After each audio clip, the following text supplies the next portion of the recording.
Good morning, everybody, and welcome to Everything Bears, where we talk about everything Bears. We promise none of that other topic that we talked about on Friday.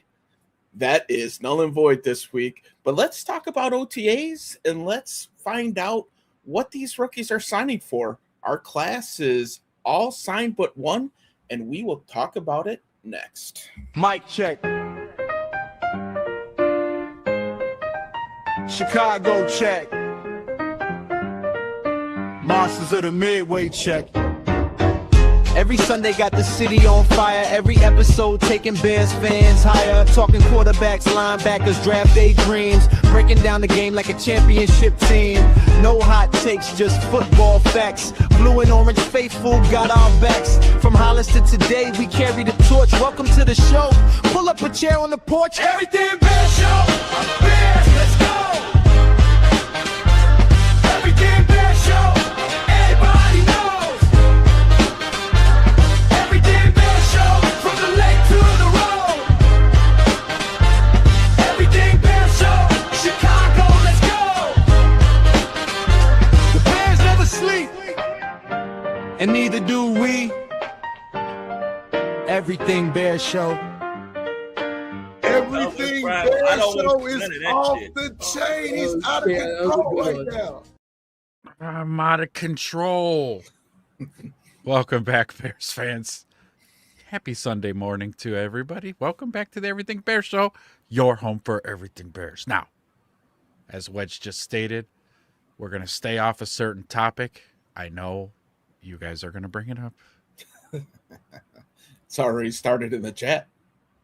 Somebody did, yeah, before the show even started. Mr. Dale Mocker, thank you for popping in. If you're new to the channel, Mr. Dale, give us a subscription. All right. We got another guy. John, finally catching a live show. Well, welcome. You caught us. Yeah. Thank you. Thank you for popping in. Yes. No. I'm not even going to say the word. We're not talking about it. I don't want to hear it. If you drop it in the chat, I'm going to ignore you.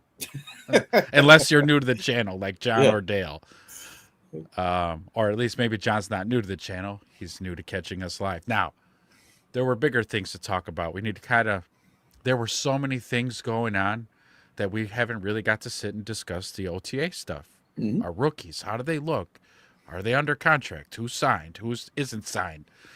Things like that. We're going to cover that because we did a ton of Madden stuff and the housing situation. I won't say the word. Yes, housing. I like it. But yeah. Good morning, Trapper. Welcome back. Good morning. Good morning. I love your avatar. He's so cute.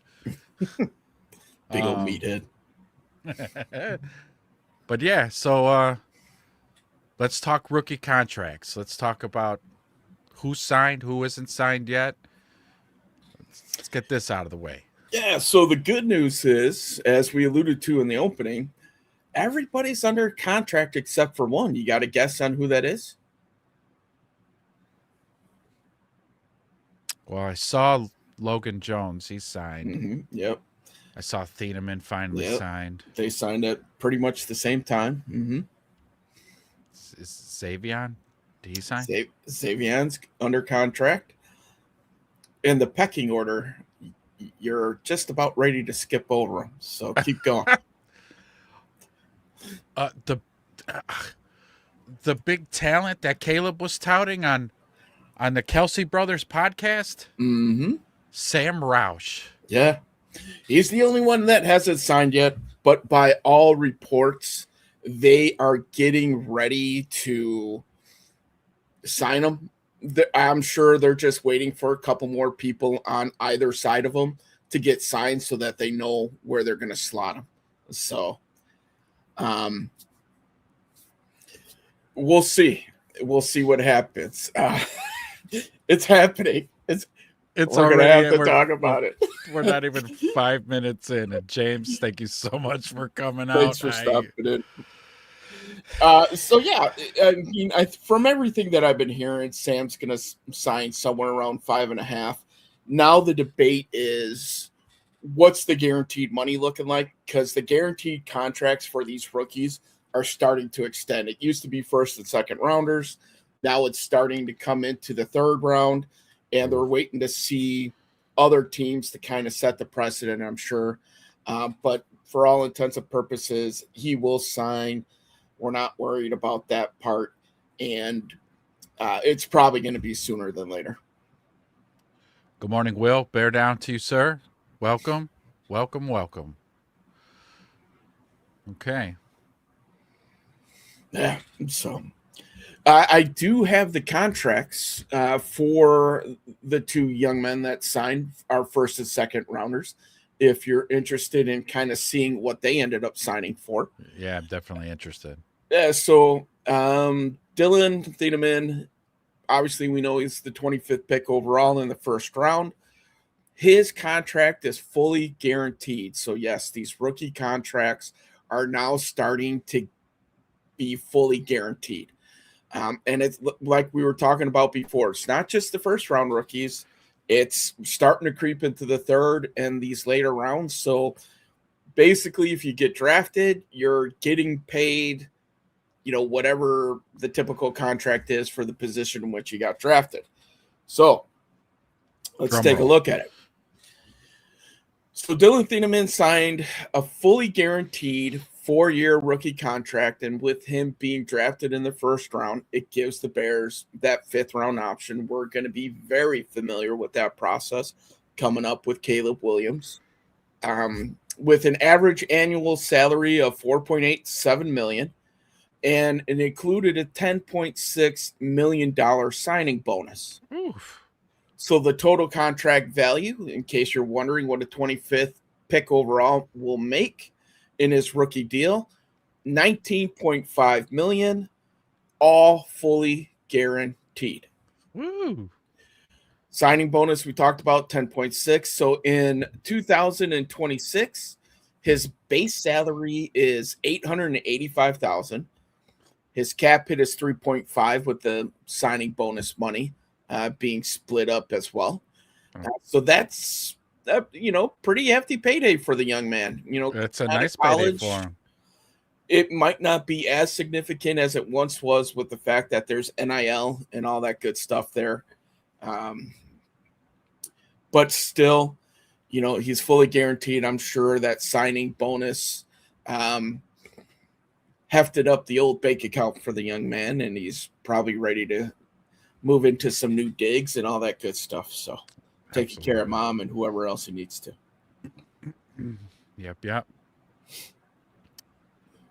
James, I'm going to say this once. I'm with you, though. I'll say that. I'm with you 1,000%. Saying the McShitskis have stolen our money and emotions for decades, and now they're moving to Indiana like we don't count at all. I don't think they want to go. No, I don't. They're not going. This isn't that. This is, again, this is more subterfuge. That statement that says, yeah, we had a board meeting and we're all agreed that we're going to Indiana. Until I see a shovel in the dirt over there, don't think for a second, and don't start getting yourself all riled up. They don't even stick the shovel in the dirt. That was just a statement. You think the board can't get together and have another meeting and say, well, Illinois called us and said they're going to have a special session, and they'll drop Indiana in a heartbeat. All Illinois has to do is just call. And so and the way that they can call is by calling that special summer session. Right.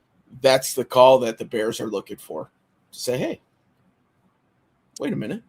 Yeah, hold on. Let's see.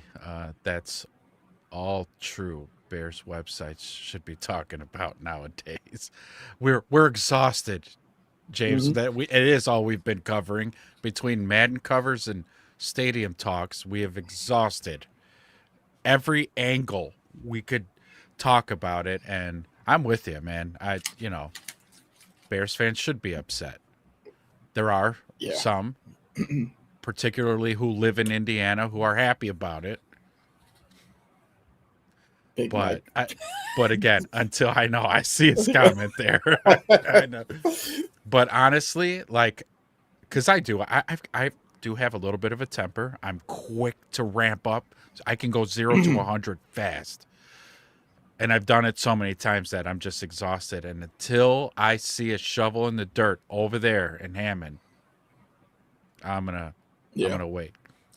That special show that we did Friday was basically us letting out all the emotion that we had from that announcement. So if you're curious to see our full take on that, man, we talked about it for 2.5 hours. Yeah. So check out Friday's show. We're with you though, man. We don't want to see the Bears leave Illinois. The Bears have told you they don't want to leave Illinois, with the fact that they're like extending one more lifeline here, right? Yes, they have to make this announcement, because if they don't, it's going to take 6+ months for the legislature to be able to get their shit together to call a session in which they can make this thing move forward. So it's the last power play that the Bears have. They played it so that they could try to develop that land in Arlington Heights. And we all see what it, take it for what it is. It's the final bluff, right? Yep. Matt, good morning. Good morning, Matt. Says, I'm surprised that Dunze didn't get a procedure to fix his broken foot. Worried about him. Yes. If I do have to say, he opted to not have surgery on the foot, because he doesn't want rods and pins and plates and stuff in his foot. And maybe whatever damage was done in the foot, hopefully it healed stronger. But as he said in his press conference, it's not the normal role that he knows. But that's not to say that he can't come back and still be awesome. He'll be all right.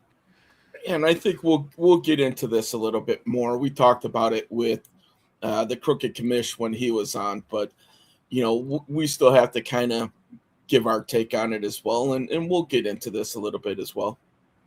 Create, good morning, Create. Got a little Tom Petty going on here. He's excited. Big Mike. Chicago fans are awesome bunch of ungrateful some bitches. Some bitches. Should be kissing Indiana's ass for building a world-class stadium and keeping the Bears in Chicagoland. Damn you, James.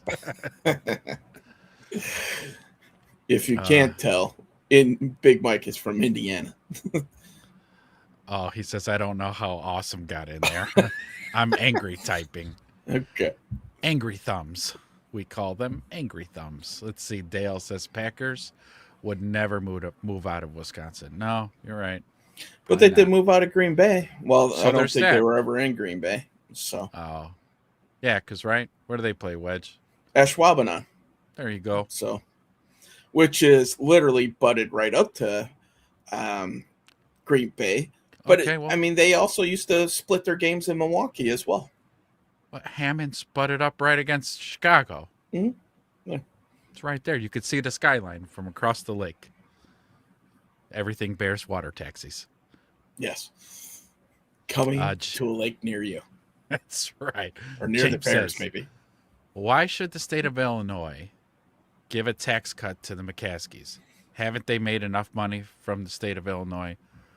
What earning do the McCaskies have other than the Bears? Yeah,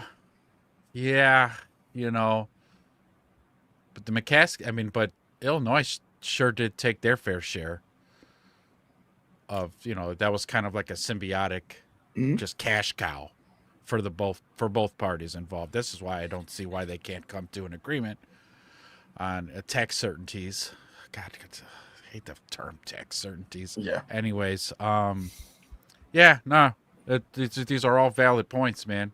As we sit here in limbo for the 15th year in a row, it feels. Yeah. And the bigger picture, though, if you look past the Bears, it's not just to get the Bears to say, but other corporations to maybe come back or stay as well. I mean, that's the big picture. Commish, good morning, sir. I hope this bad dream ends soon. Yeah. It's gonna be like a last minute deal, because somebody had commented on the show we did the other night about, what was it, the governor or the mayor, from some representative from Indiana, also gave like a time frame of like, I want a solid answer by this time period. So that really puts the Bears into a they can't bluff forever type of deal with Illinois. Yeah. If I was the Bears, I would call his bluff too. Baloney. That hand's going to be extended as long as it needs to be. So he's bluffing too with that statement. Yeah. Create says, now we know why it's been so hard to change in that environment. We've been dealing with it for years. Yeah. Mm-hmm.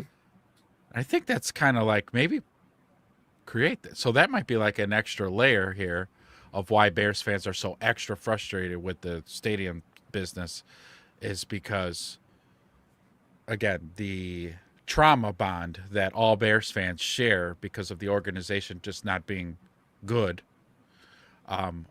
As an organization, football-wise, like, we're starting to turn a corner now, and we're starting to feel like, hey, the Bears were like, look at, man, now we have franchise quarterback now with a very competent head coach who is hand in hand with the GM. This is all looking brand new. Oh, but here comes the stadium talk. Nope, same old Bears shit. Mm-hmm. Just when we thought we were going to change. Nope, same old Bears shit. Yeah.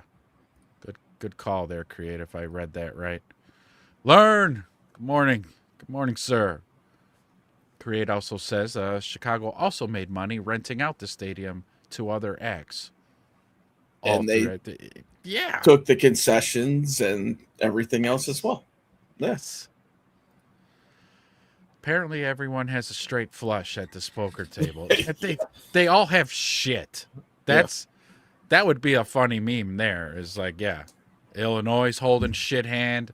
Brandon Johnson's holding a shit hand.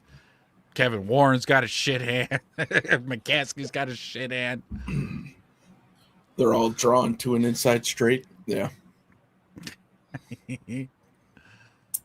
James says, I would understand the state gives a tax cut to the Chiefs and Eagles, but of the F, have the McCaskies, but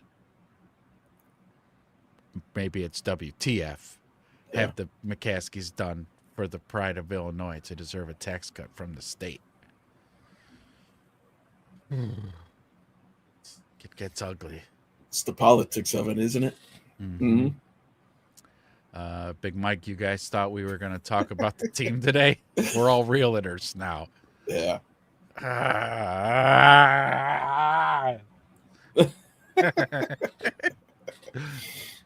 Learn says the Bears are bluffing with the best hand. They literally have all the cards. Warren is just giving Illinois time to figure that out. Everybody hating on Warren is playing checkers. Dude has it figured out.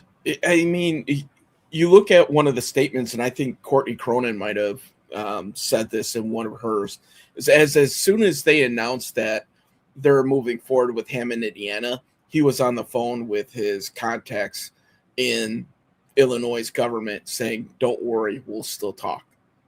Right? So it was that outward statement, but there's still the back door is still open type of thing. And you can interpret that however you want. Learn says the Bears have done plenty for Illinois.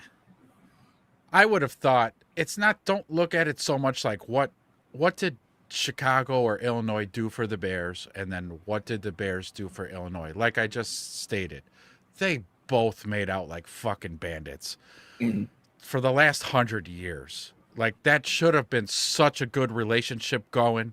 Why all of a sudden it's turning into some ugly divorce or break up. It's like you guys have literally made billions and billions of dollars over the last 100 years together.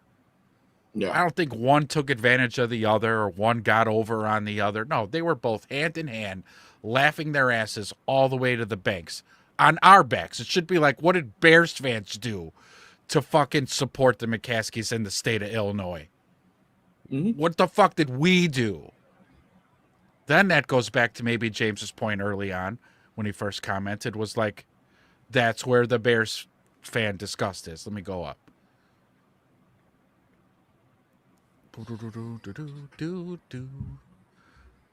Yeah, right here. Because, right, the McCaskies have stolen our money and our emotions for decades. Now they're moving in it like we don't count at all. That same frustration could go right to Illinois as well. Because, like I said, they both have been just cash cowing it for 100 years together on our money. We go to work, we pay our taxes, and then we have the disposable income to buy the jerseys, to buy the fucking tickets and $12 beers and get the fuck out, like to the both of them. They need to get their shit together. And I wouldn't be so quick to pin one against the other because they're both at fault here. They're both fucking it up.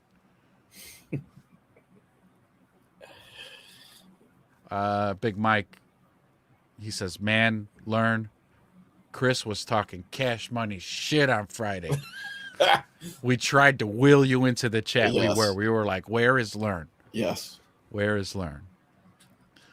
Kamish says, Kevin Warren is basically saying, yeah, I'm engaged, but doesn't mean we can't still date. Yeah. Just because you're on a diet doesn't mean you can't look at the menu, right? Yeah. James says, NFL is the only sport in the world where team owners make money, even when they have shitty teams. You can curse in our chat. You could type curse words. It's cool. Big Mike does it all the time. Yeah, sometimes it might edit you out. But okay. Yeah. Okay, so the NFL is the only sport in the world where team owners could make gobs and gobs of money, even when they have shitty teams. That wins nothing in 30 years. Hello, Chicago Bears. Mm-hmm. Baseball, too. Pittsburgh Pirates, yeah. Learn says, hey, Big Mike, FGB, and Chris. Mm-hmm. That's what he said from the beginning, right? That's why I was quick to get that first comment back up again because, yes, James, yes. Matt says, this move to Indiana is pretty nuts. Where's Romy with his joke, right? Where's Romy? Good, mm-hmm. Good call. The city says the city of Chicago does nothing but take and take and take. They won't know what they had until it's gone. And the fans, more room to tailgate, new stadium, most likely better traffic. Yeah, this is okay. So this was like my final thoughts from the show on Friday. I really can't argue with any of you guys in the chats. You can come in here and say whatever you want about whichever direction you want to be mad at. And I'm just like, yeah. Mm-hmm. Because you can look at it as an opportunity. Say the Hammond thing goes through and they start pushing dirt around and it's official. Like, okay, yeah, what Create says right here.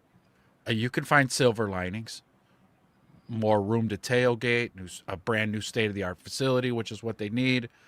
Most likely better traffic. Did we mention the Everything Bears water taxis to take you from Chicago right to Hammond Shore? Just a nice party boat right across the water.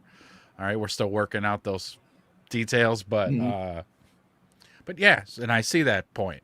Like, okay, because I mean, at the end of the day, what are we going to do? We're not going to change it. These types of things are completely out of our control. Are you just going to stop supporting the Bears? Like, fuck it, I'm burning all my Bears shit, right? Like, I'm not willing to do that. Yeah, I love football too much. It's your right to do it. Yeah, for sure. But you can, right? Mm-hmm. If you want, you can. Yeah. But they should just need to stay in Illinois, for crying out loud. Trap says it's a business decision who wants more taxes and not own the property. Be realistic. Illinois politicians are very low IQ. I can't argue with that at all. Yeah, it's very short-sighted. Agreed. That's I don't want to elaborate too much on it because I'm going to start ramping up too. And especially when we start talking about the politicians involved, I agree. Yes. Learn says, Chris just wants to talk trivia. If we discuss opinions and actually talk cash money shit, I'll make him cry. Literally will make that dude cry. Mm-hmm. But trivia, fine, I'll do it. He says, but if you want to wreck the house, get some opinion-based shit talk going, and you have my word, Chris, cries on air and rage quits. Damn, Learn. Damn. We had to fact check Chris a little bit on the last show with his Stranger Things and soccer talk. It was just nuts. Yeah. He was. I'll tell you what. He was on one Friday night. Big Mike says, "The fuck I do. I'm a Christian." Thanks for keeping it clean, Big Mike. We appreciate you. Noah, good morning, sir. Noah, thank you for showing up today. Thank you. Big Mike, shout out to Noah. What's up? Learn says, we want the Bears to just pay 5 times as much in taxes because they love us? No. Illinois is like your drunk friend who suddenly thinks he can fight but has 0 training. You don't know me. Get over here.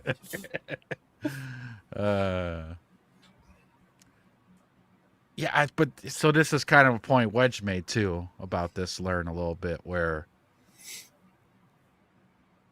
that's how you keep it. Okay, you could say the little guy, our property taxes keep going up. Why do they get a fixed property tax? That's kind of the cost of doing big business. Mm-hmm. Like you will give unfortunately, yes. And it does suck because I am always for the little guy. And I always, if you catch my shows when I do my Book of Ezra stuff, I am absolutely not okay with like these big corporations. I hate corporate welfare. I don't like it because it usually comes off the backs of the taxpayer. Well, usually. Every fucking time. Yes. Yeah. But like if you want to and this is for me talking to the state of Illinois, if you want to reap those benefits of the jobs and the taxes and all that, you're going to have to cut them a deal. And that's just it. There's no way 2 ways around it. Otherwise, big businesses, they leave. Mm-hmm. And Wedge had stated this before on past shows. There already have been businesses that left Illinois for that very same fucking reason. It's kind of like, and we want to go globally. This is why America outsources so much shit to China and Vietnam and wherever the fuck else they'll do the jobs for cheapest. Because America's like, no, we're going to tax you, bitch. We're going to tax you. And so they're like, all right, fine. Well, then we'll just manufacture our shit overseas. How about that? And so all the businesses leave the United States. It's the very same thing.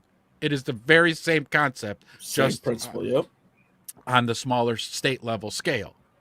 They don't want to give the Bears any kind of tax incentives or a fixed interest rate on the property. Then the Bears are like, fuck it. We'll go to Indiana where we will get that certainty.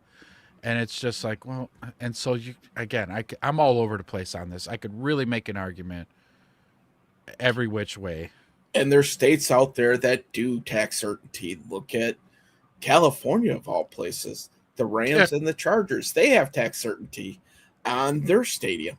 Right. So we're not saying, the Bears should only have to pay $2 million a year in tax. Whatever the scale is, figure it out, man. If it's a scale that grows as the team, I don't care. Figure something out. Anyway.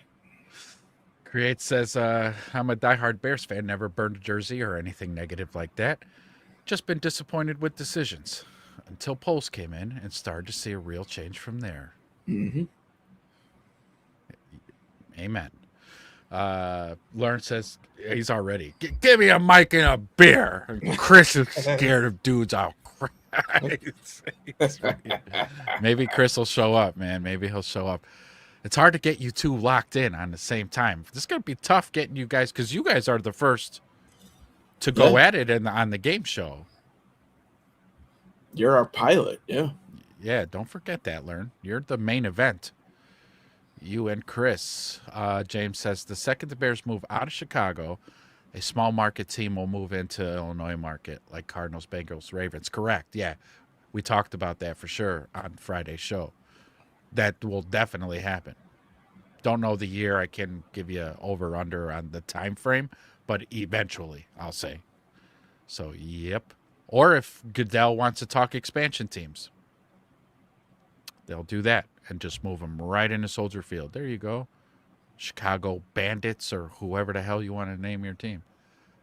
Big Mike, y'all see that Canes versus Knights game last night? Yeah, with the Canes scored like 3 goals in 40 seconds and then still lost the game in overtime. Ooh, pulled the Chicago Blackhawks, just couldn't finish the deal, huh?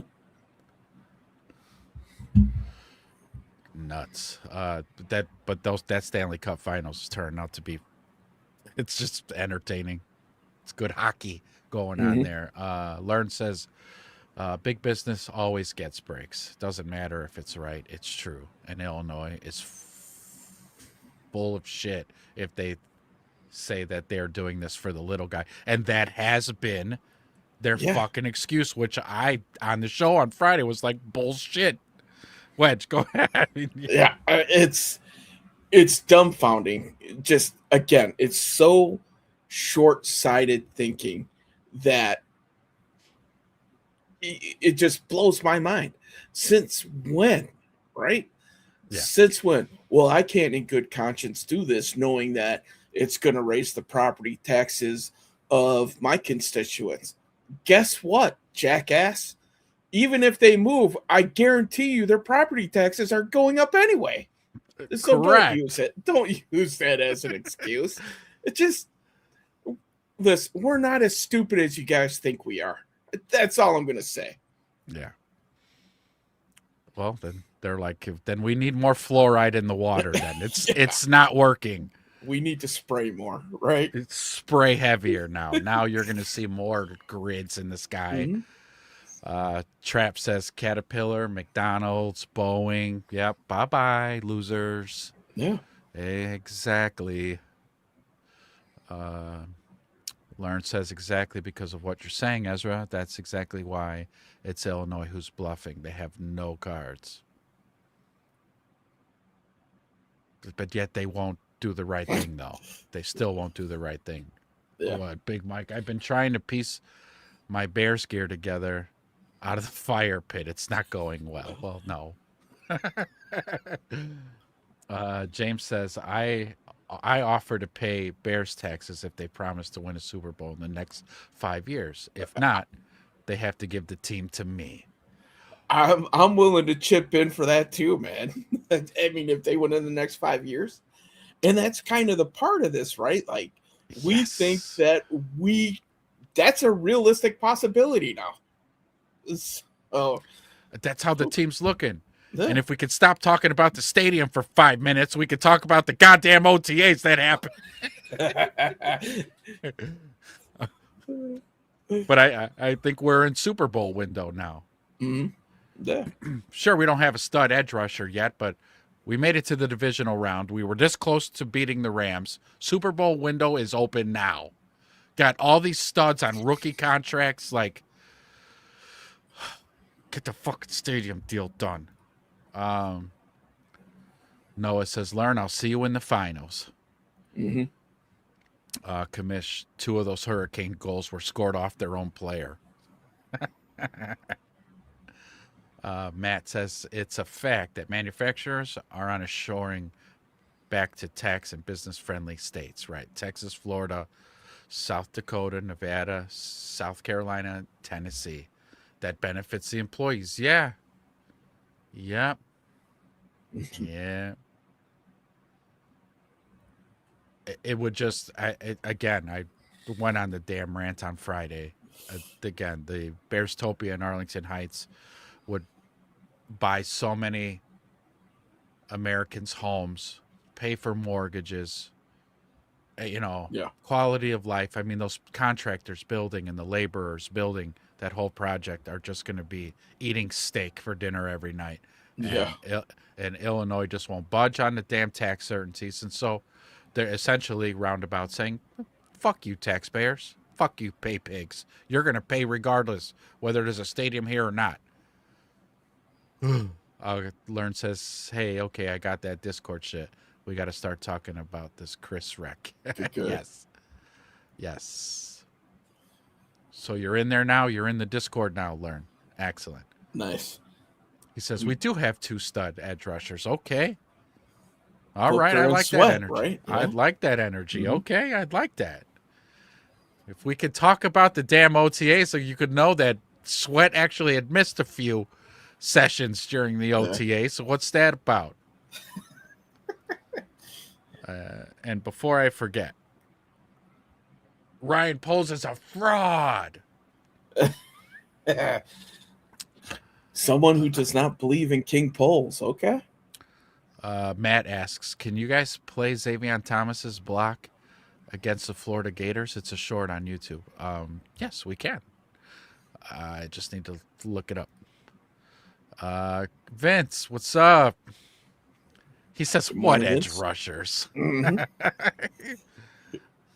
To which Learn says, well, suck it, James. Twice. Suck it to James. Oh, yeah. And suck it to Pat Guy. Slimbo, good morning, sir. It says, Bears defense, not as bad as people paint picture to be. In 25, held opponents to 18 points per game on the lakefront, so at home. Defense sacked Stafford 4 times, held the Rams to 17 points after 4 quarters, and made a stop in overtime. Yeah, they did. That was clutch stop in that overtime. Mm-hmm. I was like, game over, bitches, when that happened. Yeah, no, I don't. I'm not super worried about our defense, honestly. When we talk about like the Bears going through the season coming up, for us to be successful, just be mid. Just be a mid defense, and I think we have the talent on the defense to definitely be mid. Yeah. So that means that's the floor for me, mid. And then you can go up. If you want to cause all those turnovers again, great. If somehow Booker and Sweat just turn into these 2 quarterback pressuring demons, then that only sweetens it. Sweetens the defense. So, yeah. If we're talking about those 2 edges, I don't think it's unrealistic to think that they both can hit double digits. See? Right? Sweat did it last year. If you were to project out Booker's stats, if he was fully healthy and you see just the progression he was making into the playoffs, that's still a realistic possibility, man. I wouldn't put that. I'm not going to say that there's no way that could happen. Yeah, I wouldn't either. Learn says a lot of studs take OTAs off. Yeah, they do. And that's what I assumed probably. And they were just sessions he missed. He was there. Maybe he just needed like his calves massaged or something, you know. It's OTAs. Maybe he was talking to a hot reporter. Who knows? Well, hey now, hey. Vinny says 2 months away from the NFL Hall of Fame game, man. Less than 100 days, right? I think I saw the countdown is on. A lot of teams posting their players' numbers with the amount of days before kickoff, so it's in the rear view, man. It's coming up fast. It is. Can't wait. Kamish says, "How do I get signed up for that again? I haven't heard from the other guys yet." Down in the description of this video, well, every video I put the links to is our Discord. The hyperlink is down there. If you click on that, if you already have Discord, then you should be able to just enter our chat. But if you're not on Discord, then it's going to be the whole download the app, make a little profile real quick, and then come back and do the hyperlink thing. Learn says, hell yeah, Slim. Finally someone with some damn sense. Big Mike says, go to the Discord, drop your comments. I get bored during the week. Yeah, we just need more people in there. I try to be as active as I can, but get kind of busy. But if you guys are rolling in there, I'm usually quick to respond once you say something in there. Vinny, are the Bears going to change their name to Indiana Bears? It's a good question. Probably not for a while. No, because the pain will be fresh. and you don't want to go ahead and twist the knife by immediately changing the name. You're going to let it ride for a while. And then when we forget, because again, they'll spray heavier and add more fluoride to our water, then they'll go ahead and change up the name. Now, you know what they could do if this is so close to Chicago? Couldn't they do... No, because then they'd be right back to square one again. I was going to say, can't they change the zoning and just make Chicago city limits extend, kind of just commandeer Indiana's land and be like, Chicago now? Kind of what they did with O'Hare, where they annexed it into Chicago. Yes. Yeah, probably not. I don't think Indiana would be down for that. I don't think so. Guys, we might be going after Max Crosby. We don't have any money or assets for him. Yeah. I would love that. And maybe there are some... Who's the guy who takes care of our contracts? Cohen? Yeah, the cap. Maybe. Yeah, maybe they could figure something out, but I don't see it. I mean, I don't hate the idea. I love the idea, but... They have plenty of contracts that they could still move around if something like that were to happen. Or they would restructure the deal of whoever's coming in to be more team friendly in the first year or two. All right, Learn. Ask your kid to help you navigate Discord. Discord is kind of confusing at first. It is, yeah. You're like, what the hell does all this mean? Your kid will help you out. If you need any help, though, let me know. James, how are we going to stop the run with this defensive line? So, yeah, that is my biggest fear, is the interior of our defensive line. That is my biggest fear. Is it a huge fear? No, but, yeah, that was a huge... We were a wet paper bag last season, and we go into this season with what? The White Rhino we drafted. Yeah. That's about the only difference because we're going in with the same personnel. So I don't know. Bears are going to try to attack it by committee, right? The sum of the whole is stronger than one single part type of thing. Yeah. You have a healthy Grady Jarrett, so hopefully that helps. Got the White Rhino. We'll see how that pans out. Gilmore for Indiana. Oh yeah. Another supposed to be a run stuffing specialist. So yeah, I'm excited to see him. Okay. Yes. Yeah. All right. So we'll kind of see how it shakes out. But yeah, I think that's how they plan on attacking. And don't forget, they're coaching better this year. See, that's what I wanted to say too. But coaching, folks, coaching. They're going to coach to the fundamentals. Yes. Let's see. Oh yeah, Max Crosby's trade was rejected because of medical reasons. That's right. Because he was off to Baltimore. Yeah. Failed his physical. And then they signed Hendrickson 30 minutes later. Yes. Says, hell no, we're keeping the same name. Oh, Slimbo, go pack meat. do. So many changes happen every offseason. Anything could happen. And that's, I think where Ben's really focused right now. And I think he's focused because of this comment right here. Mm-hmm. Nothing's for certain.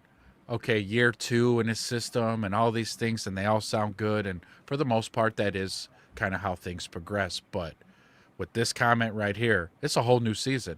And so many teams are just so different every year from year to year. You don't know. You don't know what could happen. The NFC North is kind of going to be a back alley fist fight. Yeah. I mean, what? At least 2 teams, I think, every year that were in the playoffs before don't make it the following year. So it's not the old traditional NFL, not with free agency and everything else. The parity is really starting to even out, so it makes it that much harder for these teams to build long-term success. So when you see it now, the Chiefs have had and the Eagles have had, that there's something to be said there, man. Absolutely. I mean, what did we do what did the Bears do the year prior? And then last year we're the 2 seed? Yeah. Or we were the 3? We were the 2 seed. Mm-hmm. No, 3. 3. 2. Okay, that's... God, yeah. If the Bears change their names, then there will be an opportunity to update the team logo. Nah, I don't think the McCaskies would ever let that happen.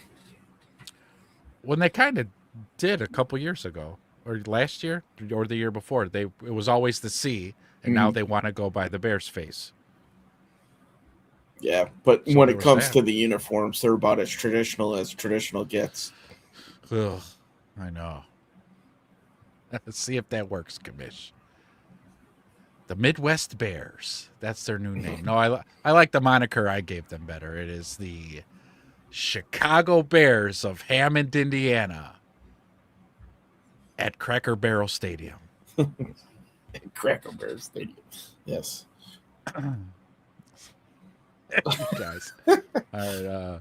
Slimbo. Booker will finish the 2026 season with more sacks than Parsons. He is going to get a good jump. Head start. Yep. Yeah. Since he won't be back till Thanksgiving or later. I'm penciling Booker for 9. Okay, you don't see him getting 10. Speaking of Parsons, did you hear that he had another injury in that knee? No. So he had the ACL tear, and I guess the Packers have a 9-month rule where if you tear an ACL, you will not return to football no matter how good the injury is looking for at least 9 months. And then I guess there was a meniscus tear in there as well. So he had to get that repaired. And that they're saying best case scenario is he could be back. His first game back could be week 5, I think, when they play the Bears in Lambeau. I think it's week 5. Huh. Yeah. So that's kind of the unofficial timeline. But if he has any type of setback or anything else, like Slimbo was saying, man, it could be even longer.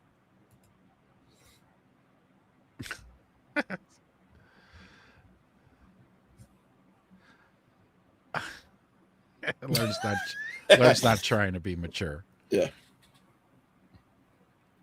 Let's see, how long will it take to build a new stadium? 4 years easily. Yeah, 3 years minimum. 4 years is probably the actual time. Slimbo says Jervon will have 8 sacks on the D-line. Dude, I hope so. He does this every year. Not you, Slim. Jervon Dexter. Like within the first 5-6 weeks of the season, he's got 5 sacks already. Mm-hmm.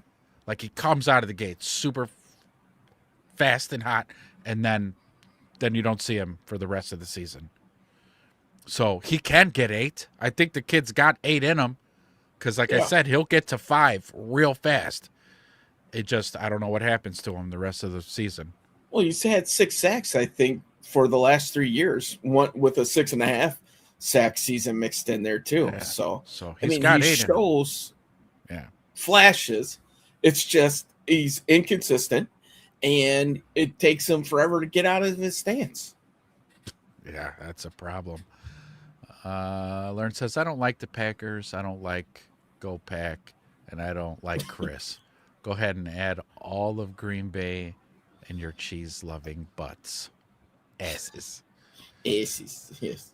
Go Pack, your love for the Packers. It's your love for the Packers is showing. James says they will coach the coaches to coach the coach to coach better. That's right. That's what it. You got it. You got the offseason plan. It's a good way to sum it up. Let's see. Slimbo says, he's had 11 sacks in the last 2 seasons. Mm-hmm. I'm higher on him than most people. I see 8 sacks for Jervon Dexter. Big Dex. Yeah, he's got to be one of those guys that, consistency. I think, like you said, first 6-7 games, he looks like a beast. And then he disappears at times, right? I mean, just non-existent. Vinny says, swapping out the cast and directors doesn't always make a good product. It has potential to be better or worse. Mm-hmm. Man, we've learned that since back in the day. So many teams across the league, if you're consuming all NFL, right? And you'll see a team. I'm reminded of like the Redskins back in the day. They just signed like just crazy people. That whole team on paper must have been like a 99 overall on Madden, just because they had like signed so many people, and they sucked. It was terrible. They had a terrible season. Yeah. So right, yeah. I love how Slim like family. I now love Slim like family. Yes. Oh, okay. I now love Slim. I read that wrong. The Packers and Packers fans are a bunch of haters. There's a rivalry there. It's supposed to be like that. Without the 7th seed, Jordan Love would have never been in the playoffs. He's a 7th seed quarterback at best. That really is. At best. Did we cover that humongous Christian Watson got himself some DJ Moore money? No, we haven't talked about that yet, but we will. Yeah. It's definitely on the doc. I mean, you want to talk about it now? We might as well. I mean, with the comment, like talking about Jordan Love, we might as well talk about his wide receiver 1.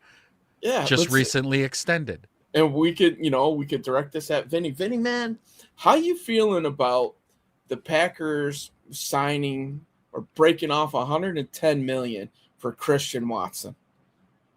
Okay, that I'm dying to know, because if you want to spit facts here, and we tried to do that on the Everything Bears show,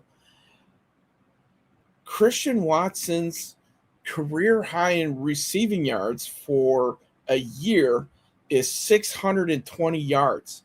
And you just broke this guy off 4 years for 110 mil. Ez, do you remember what our rookie tight end ended up in receiving yards, give or take a few yards here in the last year? It's about 700-ish. It's like, if I remember correctly, I want to say it was 656 yards. Okay. As a rookie. So our rookie tight end, just throwing it out there for comparison, right? I'm not saying that Loveland's better than Watson, though I would say that, but that's just me. In his rookie season, who didn't even start until maybe week 4 or 5, just went and had a better career receiving yard year than your number 1 receiver has. And we get it, man, right? Unfortunately, Christian Watson, if you're a Packers fan, that dude is always hurt. So last year, I think he played the most amount of games. You know what, man? You're right. 713 yards for Colston Loveland. That might have some of the playoff yardage in there. But, yeah. So that's crazy to me to think that they just broke that dude off 110 million, man. Hoo-wee. Yikes. Oh, here we go. Says Watson's deal was a great deal. 31 mil guaranteed. And he only gets his 100 million plus if he produces. Oh, so we're there. Is this incentive laden, huh? Okay. Yeah. Wow, okay. All right. I will say this, when he's out on the field, that team's a different team. Uh-huh. And although his numbers don't show it, he fucking balls the fuck out on the Bears. Yeah. So there's that. Slim says, I'm not high on Rome, but I think Rome is a better wide receiver than Watson. Watson never had over 620 yards in a season in 4 years and has 92 catches in the last 3 seasons. Mm-hmm. That's about 30 catches a season. Damn.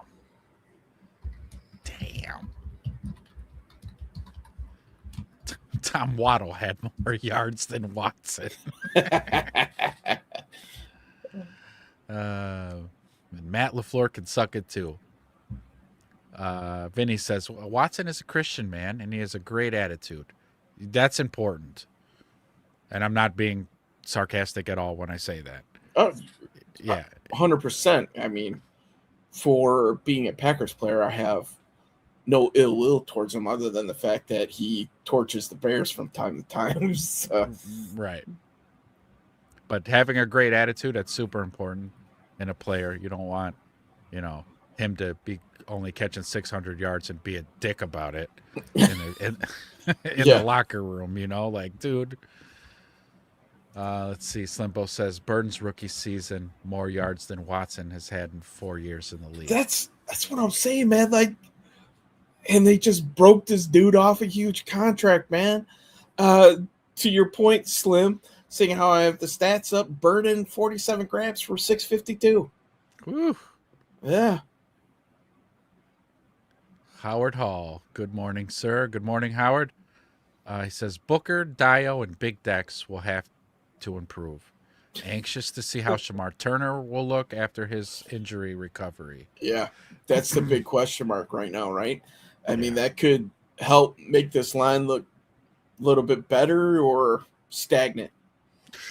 I mean, those first three, Booker, Dio, and Big Dex, you can almost, providing Booker stays healthy, you can probably go ahead and put a check mark next to his name because he's gonna ball out.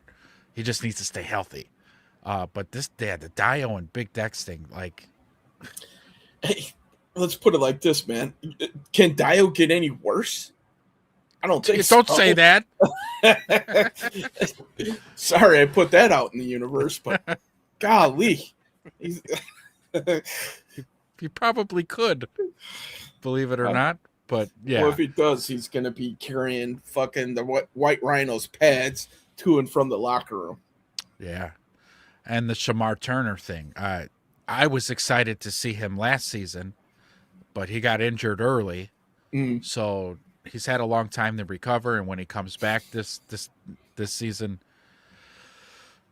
I hope he's what he's supposed to be. Yeah. Howard, I mean, what's your take? Do you think that they're going to put Shamar Turner out at edge and try to work him in there? Or do you think he's going to continue to be kind of that hybrid player where he's out on the edge, he can bounce inside, maybe if they have a NASCAR package, with all the DNs out on the field, something like that. What are you kind of seeing for him moving forward? Me personally, I would love to see what he could do at edge because that's such a glaring need. But, if the kid's wrecking shop, he just needs to be on the field. Period. Learns laughing. Only catching 600 and being a dick about it. Because that would suck. You'd feel really bad giving him $100 million. Watson needs to have a talk with the running back room. Ooh. Mm. Green Bay drafted Golden over Burton. Hey, let's hope that continues to be a thing, man. And that's one of those things coming out of OTAs. Ben Johnson said it best. I'm buying stock in Luther Burton. Here, Howard came back at you. Yeah. They move him around. Inside to outside, wherever he's needed. If he's stuck inside, that means that Booker is going off.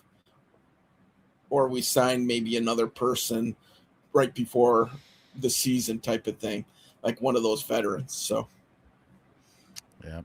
Lauren says, come on, Dio was hurt, man. He's going to ball out. I hope so.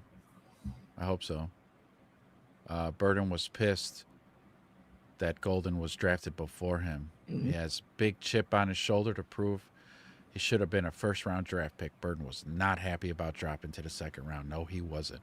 Remember what he said at his first presser? He was like, they're going to pay. Mm-hmm. they got to pay. Like, oh.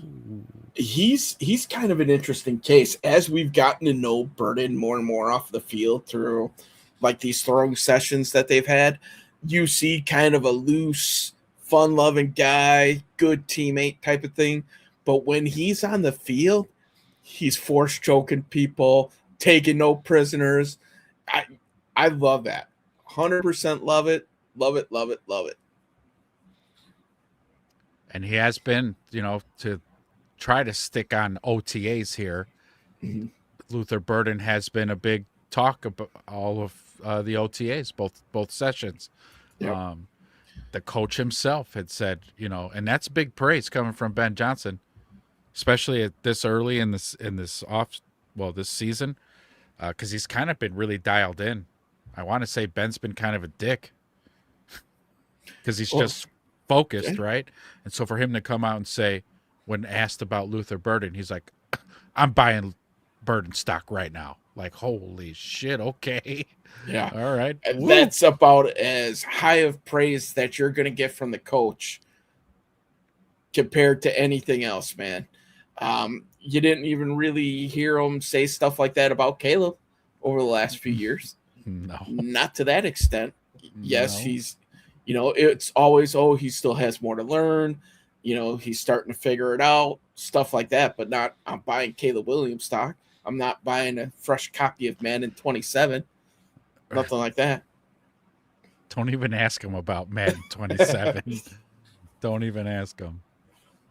Yeah, this too, Xavion was a little bit a talk of the OTAs as well. But did you find the short on him? I did not look it up real quick, but while you're handling the rest of the comments, I will here. Florida Gators, Xavier Thomas block. Okay. Noah says, we are top 5 and the Packers are a pile of poop. I don't know, man. I like the confidence, Noah, but I mean, this NFC North's going to be just redonkulous. It really is. I mean, it's going to be a fist fight every game. Every one of these games. And I don't even care about the Vikings either. It's going to be a fist fight. Any divisional games are just never an easy. They're not walkthroughs. All right, man. I got it. You found it? Yeah. It's ridiculous. Is it? Okay, let's pull it up. I don't see any badging or anything on it, so it should be good here. All right, here we go. Are you ready to see this? Wow. Yes. Oh, maybe mute the sound. There you go. Oh, holy. Show it a few times. Yeah. Let me mute the sound real quick here. Let's just keep replaying here. Just bam. Just bam on his fucking ass. Yes. Whew. All right. Straight up dog right there. No block, no rock. That's right. So if he keeps that up, he will be seeing a lot of the rock. Dale says Fields and Trubisky were good. First round picks. I wish we could hear tone through these comments, because I would hope that this would have some sort of sarcasm underneath it.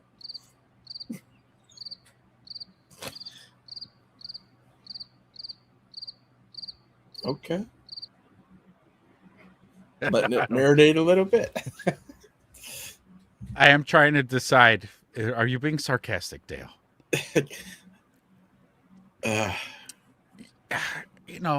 This is me, though. Do I really want to make an argument for that? Trubisky had Matt Nagy there, and I owe $1 to the swear jar now because I invoked his name. Yes. Okay. Justin Fields also had same ass hat with Luke Getsy. Another $1 in the swear jar. Mm-hmm. And then after Luke Getsy, who was it after that? They didn't have good coaches around them. Could they have been something? Sure, maybe if they were coached right. But both went to other teams, and they didn't, Justin's in the best spot he could be right now. He's in Kansas City, living it up. Yeah, if you can't make it there, I think Chad said it best on one of the previous episodes. good luck in the XFL. Yeah. Oof. I have not watched Swingers yet. I have not. I just didn't have the time is all. But I'm going to watch it because, again, I haven't seen it. And I am a fan of... Vince Vaughn. Thank you. I'm like, my brain just... but I do like Vince Vaughn movies. So, yes. It is on the to-do list. It will be the very next movie I watch. Slimbo says, I'm buying stock in Xavion, certified SEC baller. Mm-hmm.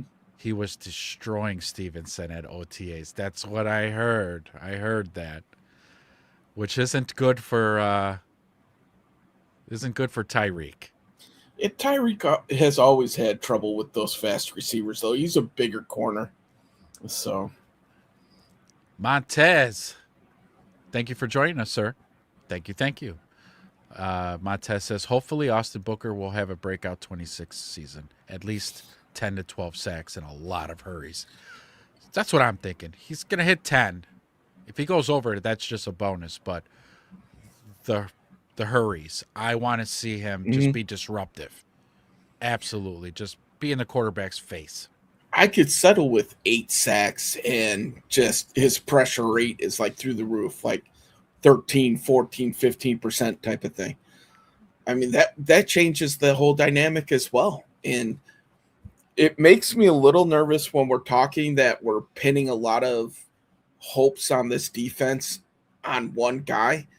But with that being said, if he does elevate and we do have a second defensive end that can apply pressure, I think we both can agree this defense looks completely different, especially with the back end that we have or what we think that we're going to have, because it has changed. That can make all the difference in the world. And the change that you mentioned, I believe, is an upgrade change. Mm-hmm. Yeah. I mean, younger, faster. Younger and faster. Absolutely. Thank you for chopping in, Montez. Stick around. Keep giving more comments. For anybody new to the channel, hit the like, hit the subscribe. Mm-hmm. Won't cost you a thing. Helps us a lot.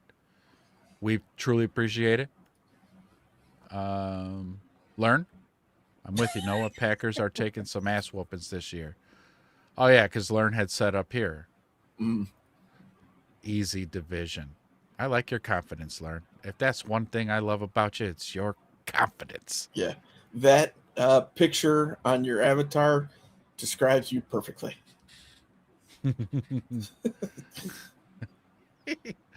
Learn says, people forget Trubisky went to the Pro Bowl as a rookie. He was an alternate, but he did go nonetheless. Let's see. Just had a terrible staff and no O-line and a shit play caller. Absolutely.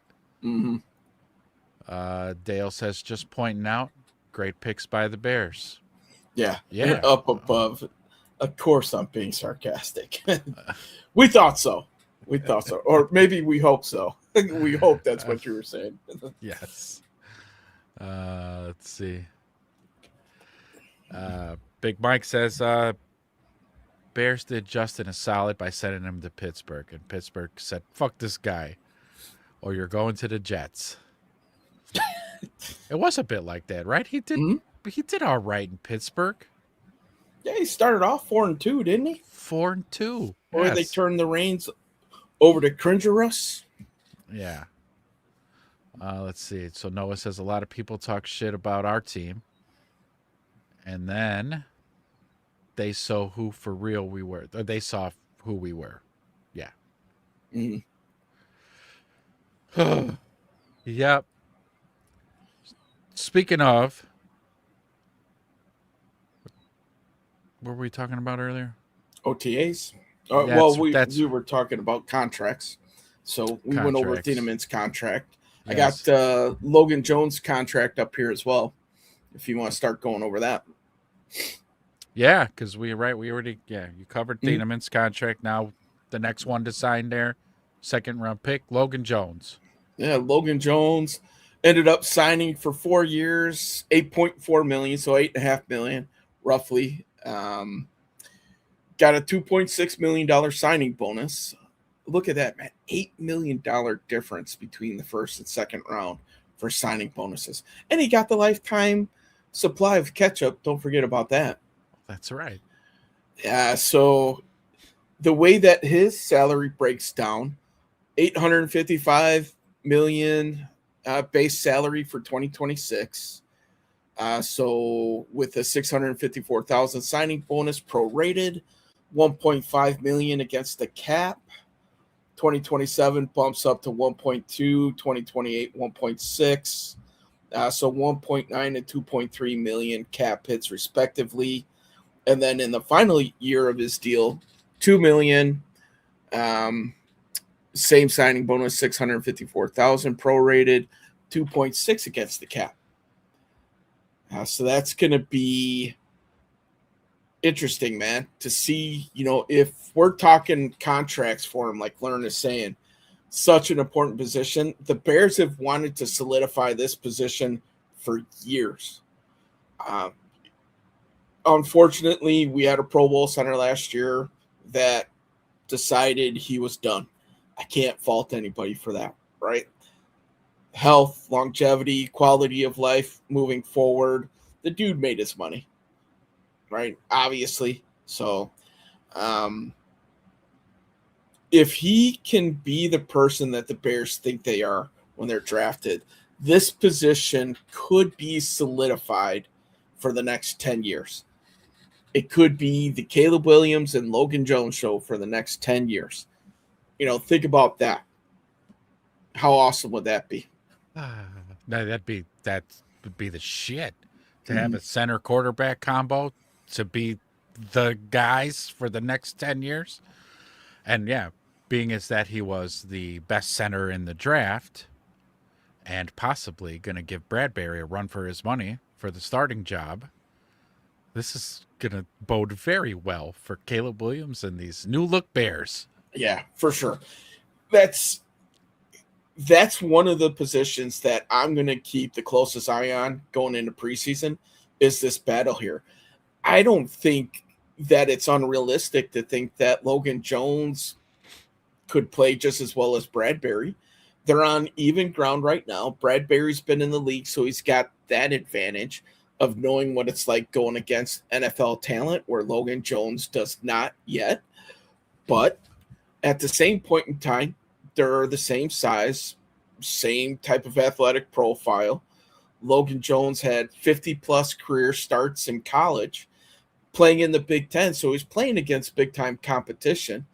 If you look at the Big Ten over the last couple years, all you SEC lovers out there are going to hate me for saying this, but facts are facts. The Big Ten started to overtake that conference as the best conference in college football. Yeah. You look at the past couple national championships, Big Ten, right? Who had multiple teams in the playoffs? Big Ten. SEC did as well. So I'm not, that's not the only basis of that. But they've had more success in the playoff format, that's for sure.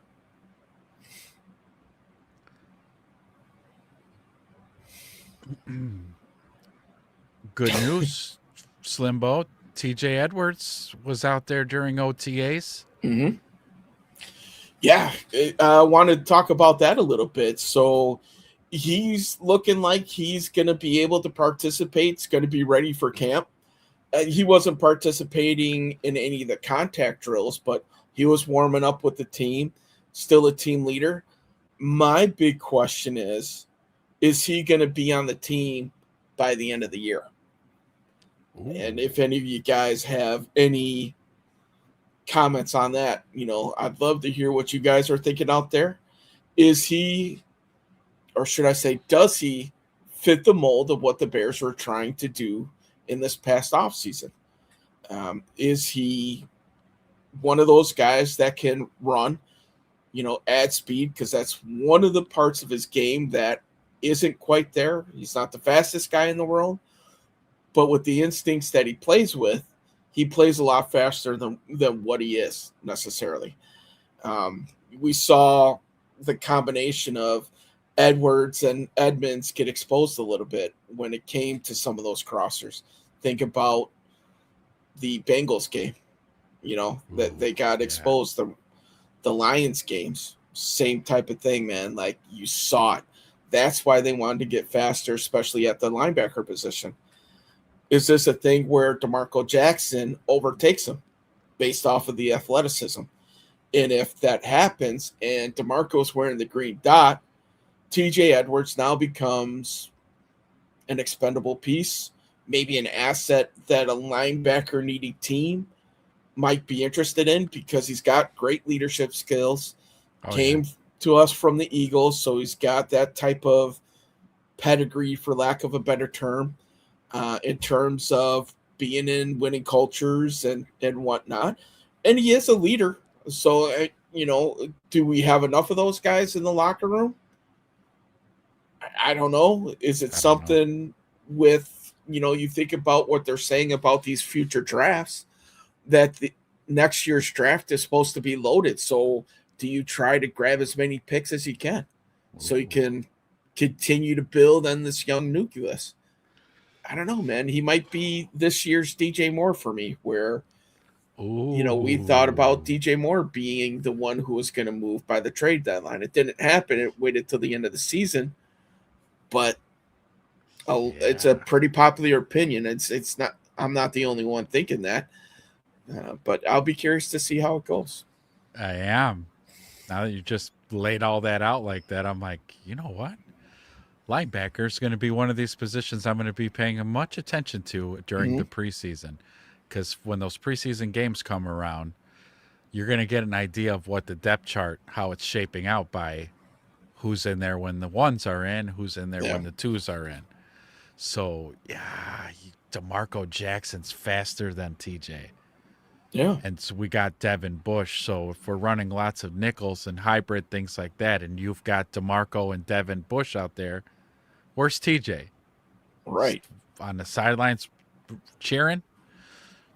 Wow. Which makes you think that if those two are going to be the two out there, TJ might be losing the green dot anyway to a Devin Bush or DeMarco, that it's going to be on there in the sub packages. Good points there. Lauren says this is why you can't trade picks for none. Oh, non-QBs. You read these comments. I'm not good at reading typos. I am Ron Burgundy. And go fuck yourself, San Diego. Getting deals that cheap for 4 to 5 years, you can't trade that away for a guy. You have to pay $40 million a year. Best move the Bears made this year was not trading. Big Mike's already winning this. Indiana Jones and the Temple of Boom. Wow. That's if they go there, I guess, right? That's if they go there. They're just clarifying for non-QB. Slimbo saying Montez and Jalen combined for around $50 million in the cap hit this season. Dial and Grady combined for $40 million. Kyler and Bryant combined for $25 million. Those 6 guys make up over $100 million in cap space in 2026. We covered this, man. That's why I think Jalen and Grady and possibly Dial, I would say Dial and Grady for sure are gone after this season. No dead cap, no money owed after this. You can almost book that right now. Free that up. I think they'll take another run at some guys in free agency on top of the draft, because they'll bring in some of that talent. So towards the end of the season, or when the season's over, that's where the fun's going to begin for us, because then we start getting to speculate who are the free agents. We'll know whose options are picked up, whose aren't. Could the Bears make a run at Jared Verse if he's not happy in Cleveland? Who knows? Right? I don't know.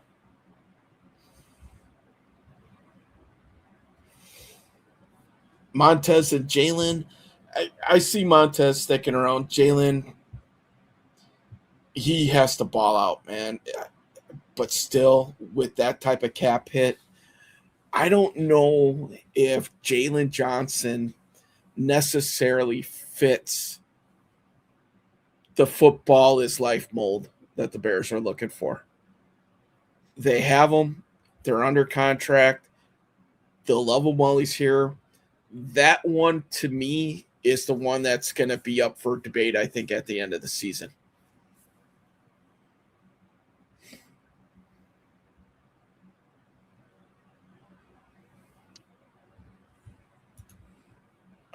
I'm Ron Burgundy. I agree. It does matter how well those guys play. Those guys will be gone. Do you make Darnell Wright one of the highest paid tackles? I think you do at this point. What probably, if I had to guess, they're going to break Darnell Wright off for about $25 million a year. They'll backload the contract because he is so young and so talented. That's how I foresee that happening. And they're going to get this deal done earlier than later, right? I don't know how many other tackles are coming up for contracts coming forward, but it's just like QBs when we're talking about when you're on commission. The earlier that you get this done, the better off you can manipulate this and his money in your favor. And I think the Bears should break this guy off, man. He's one of the top 5 tackles, top 10 for sure. Top 5 might be a debate, but yeah, man, I think it's going to happen, and I think it will happen sooner than later. I wouldn't be surprised if they have that figured out by the time the season starts. I like this comment here by Learn here. Jalen Johnson has the nerve to tell Caleb Williams, don't bring that Hollywood shit to Chicago.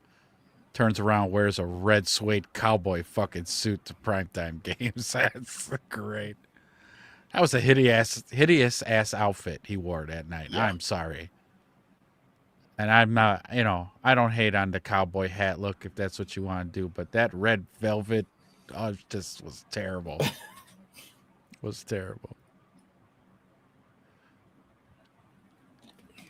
Yeah, Ben's going to personally strap Gordon to the stretcher and push him out the front door. Yeah. Mm-hmm. He about has had it with Kyler.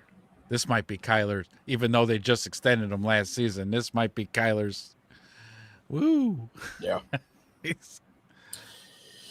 Yeah, he's in that boat too, man. He constantly calls them out too. Oh, I don't really know those guys because I haven't seen them compete. It's a nice way of saying get your ass on the field. Dude, that is exactly what that is. Yes. Mm-hmm. Oh my God. Slimbo says, right, 6 years, 145 mil. He's 24 years old, man. Lock him up till he's 30. He's been durable. There's a few games against elite talent where he needed to be better. That Raiders game really stands out to me because in the beginning of the season, if you go back and watch our early shows, I called Wright out. Like, I was pissed on how he was playing for where he was drafted and what potential that he had shown. He was not playing well at all. And maybe that was part of him getting to know the offense and what he should be doing, and he was playing a little bit slower. But Max Crosby made him look pedestrian for sure. As a matter of fact, I think he got replaced. I don't know if it was from injury or if they, had to have a talk with the young man on the sideline saying, listen, bro, like, get your shit together.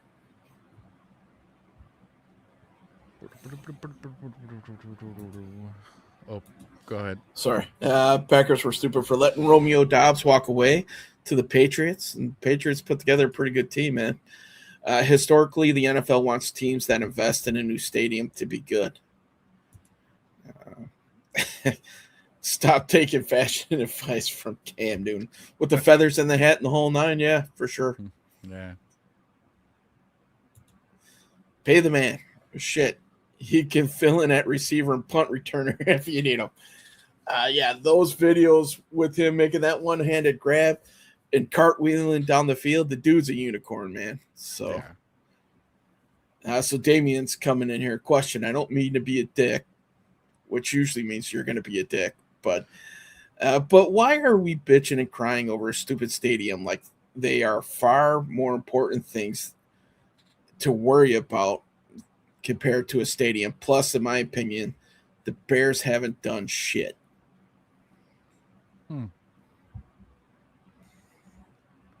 That's interesting. Yeah, I mean, let's address this. Why are we crying over a stadium? First of all, if you've ever been to Soldier Field, the place is a piece of shit. It's a shithole. It's a dump, right? That's number one. Number two, the Bears don't make concessions and everything else off of there. The city does. So that's another part, which if the Bears are making more money, they can invest more money into the team, AKA coaches and whatnot. Not that they're really strapped for cash. Let's just make that clear. But you got to be able to build off of the momentum. And part of what Damien's saying, I agree with, right?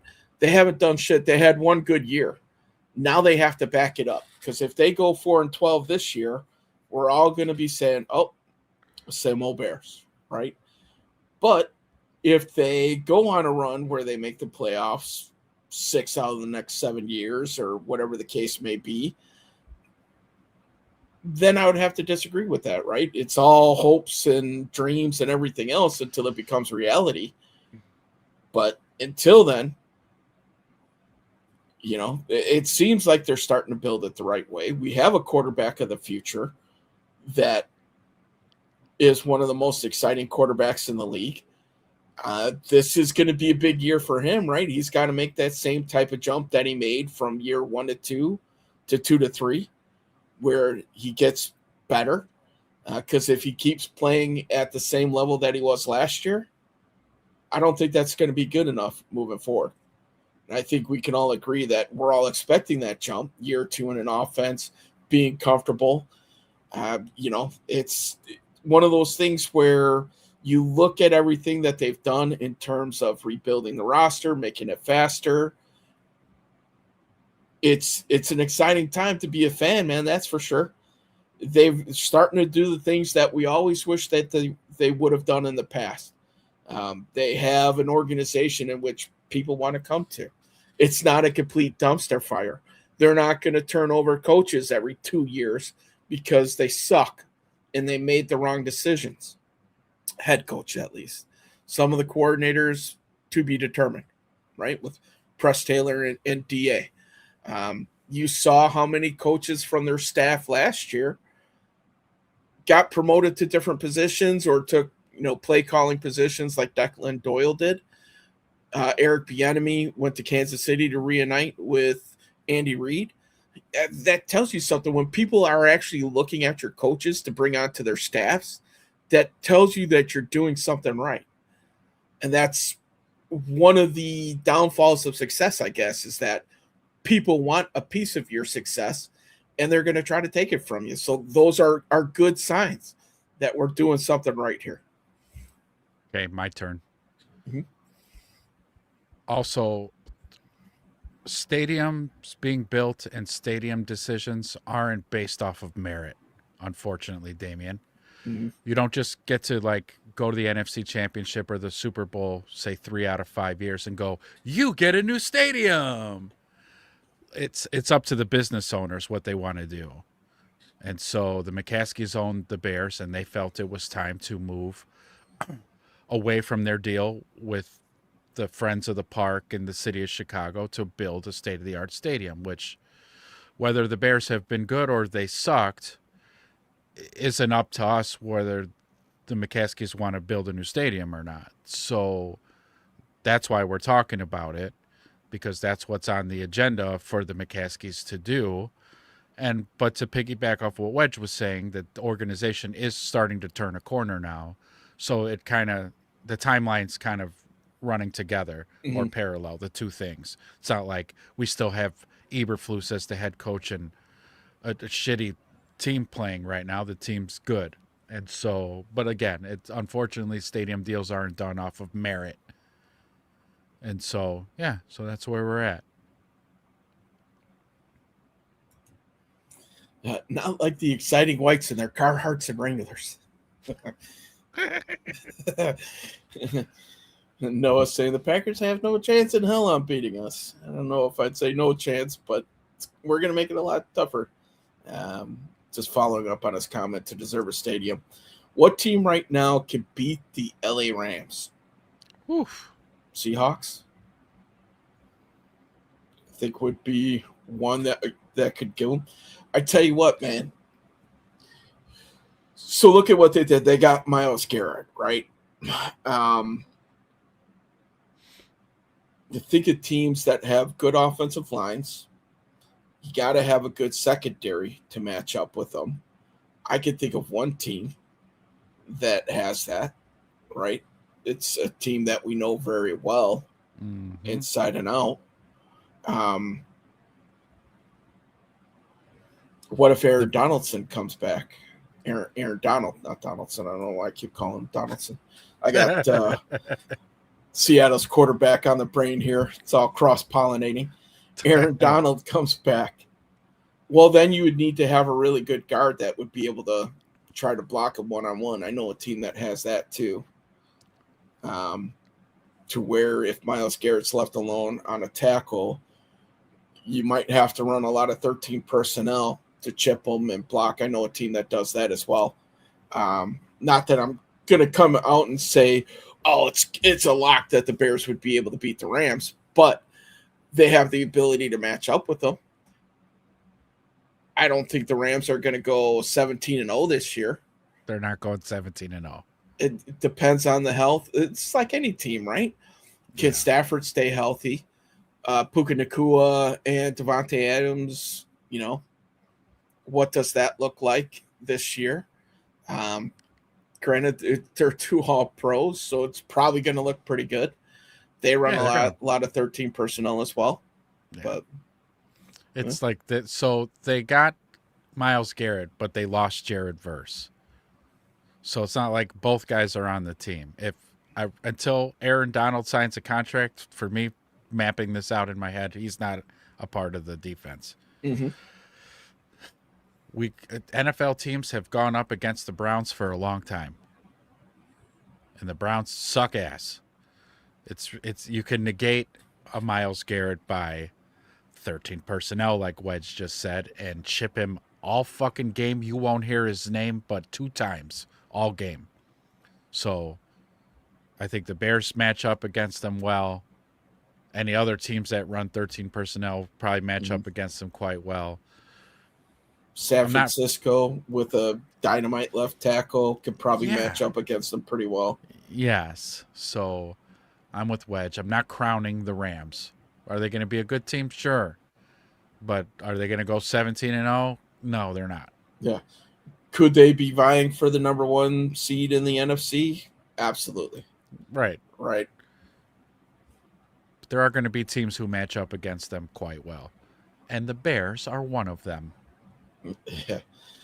As long as, left tackle, if our left tackle is playing to the level of what we did last year, I think we'd be okay. And Learn, of course, with his Southern hospitality, is Damien, it's because you're a sucker. That's why. Let's see. Romeo Dobbs was not worth the money that the Patriots gave him. I wish him well. I agree. Mm-hmm. I think the Bears made the right decision with their new stadium. It's not done. Yes, it's not done yet. It's not done yet. They're bluffing. Lauren says they haven't made the decision yet. Cheese nuts. Yes. Damn it, Wedge. Just tell them to suck it. Wait. Good point, Laird.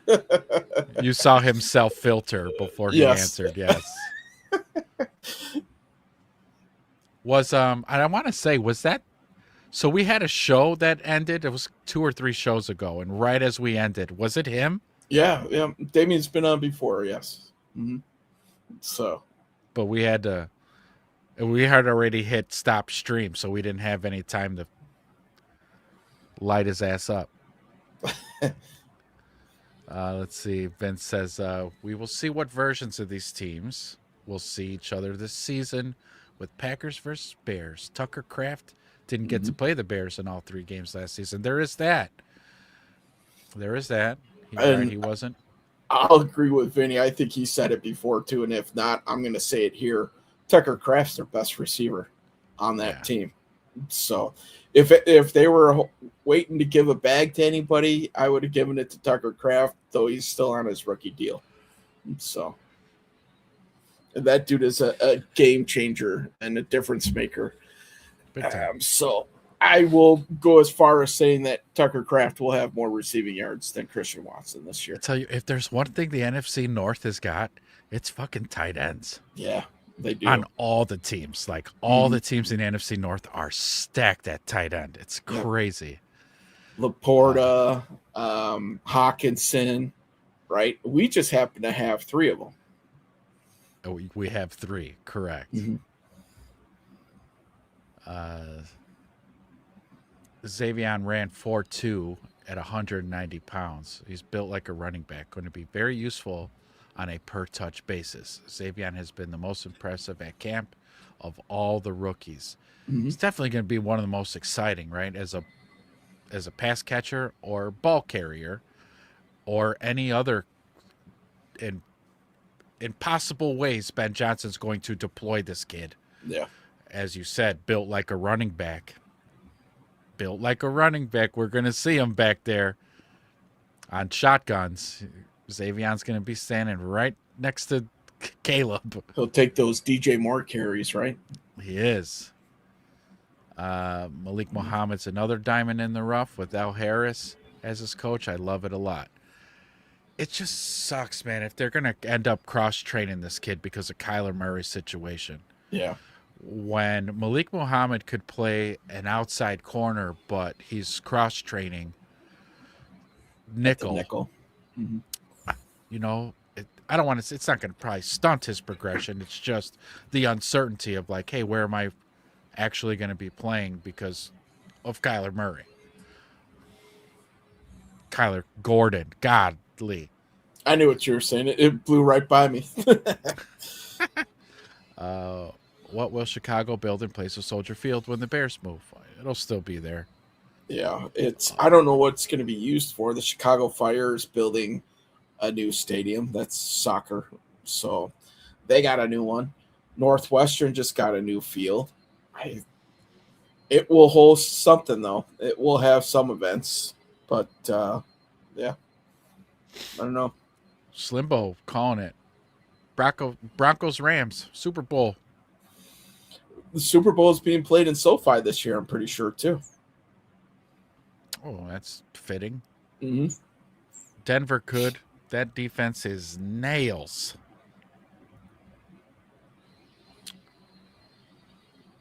Noah, keeping it lively in the chat. Mm-hmm. So now we're talking. Preach it, Wedge. Bo Nix, most wins by a QB in first 2 seasons. 64 total touchdowns. Sean Payton, Hall of Fame coach. If Nick stays healthy, Broncos going to the Super Bowl. Yeah, I should have went last year. Yeah, unfortunately, Nick's got hurt. Mm-hmm. The bad timing for that injury because, yeah, they were playing out of their minds. It made me sick, man, because it let the Patriots walk right into the Super Bowl, and I hate it, man. I get it. Injuries are a part of the game, but damn, I hate when people kind of get the free pass. Matt Stafford's only 38. And like he did say in the Madden commercial, he could play till he's 55.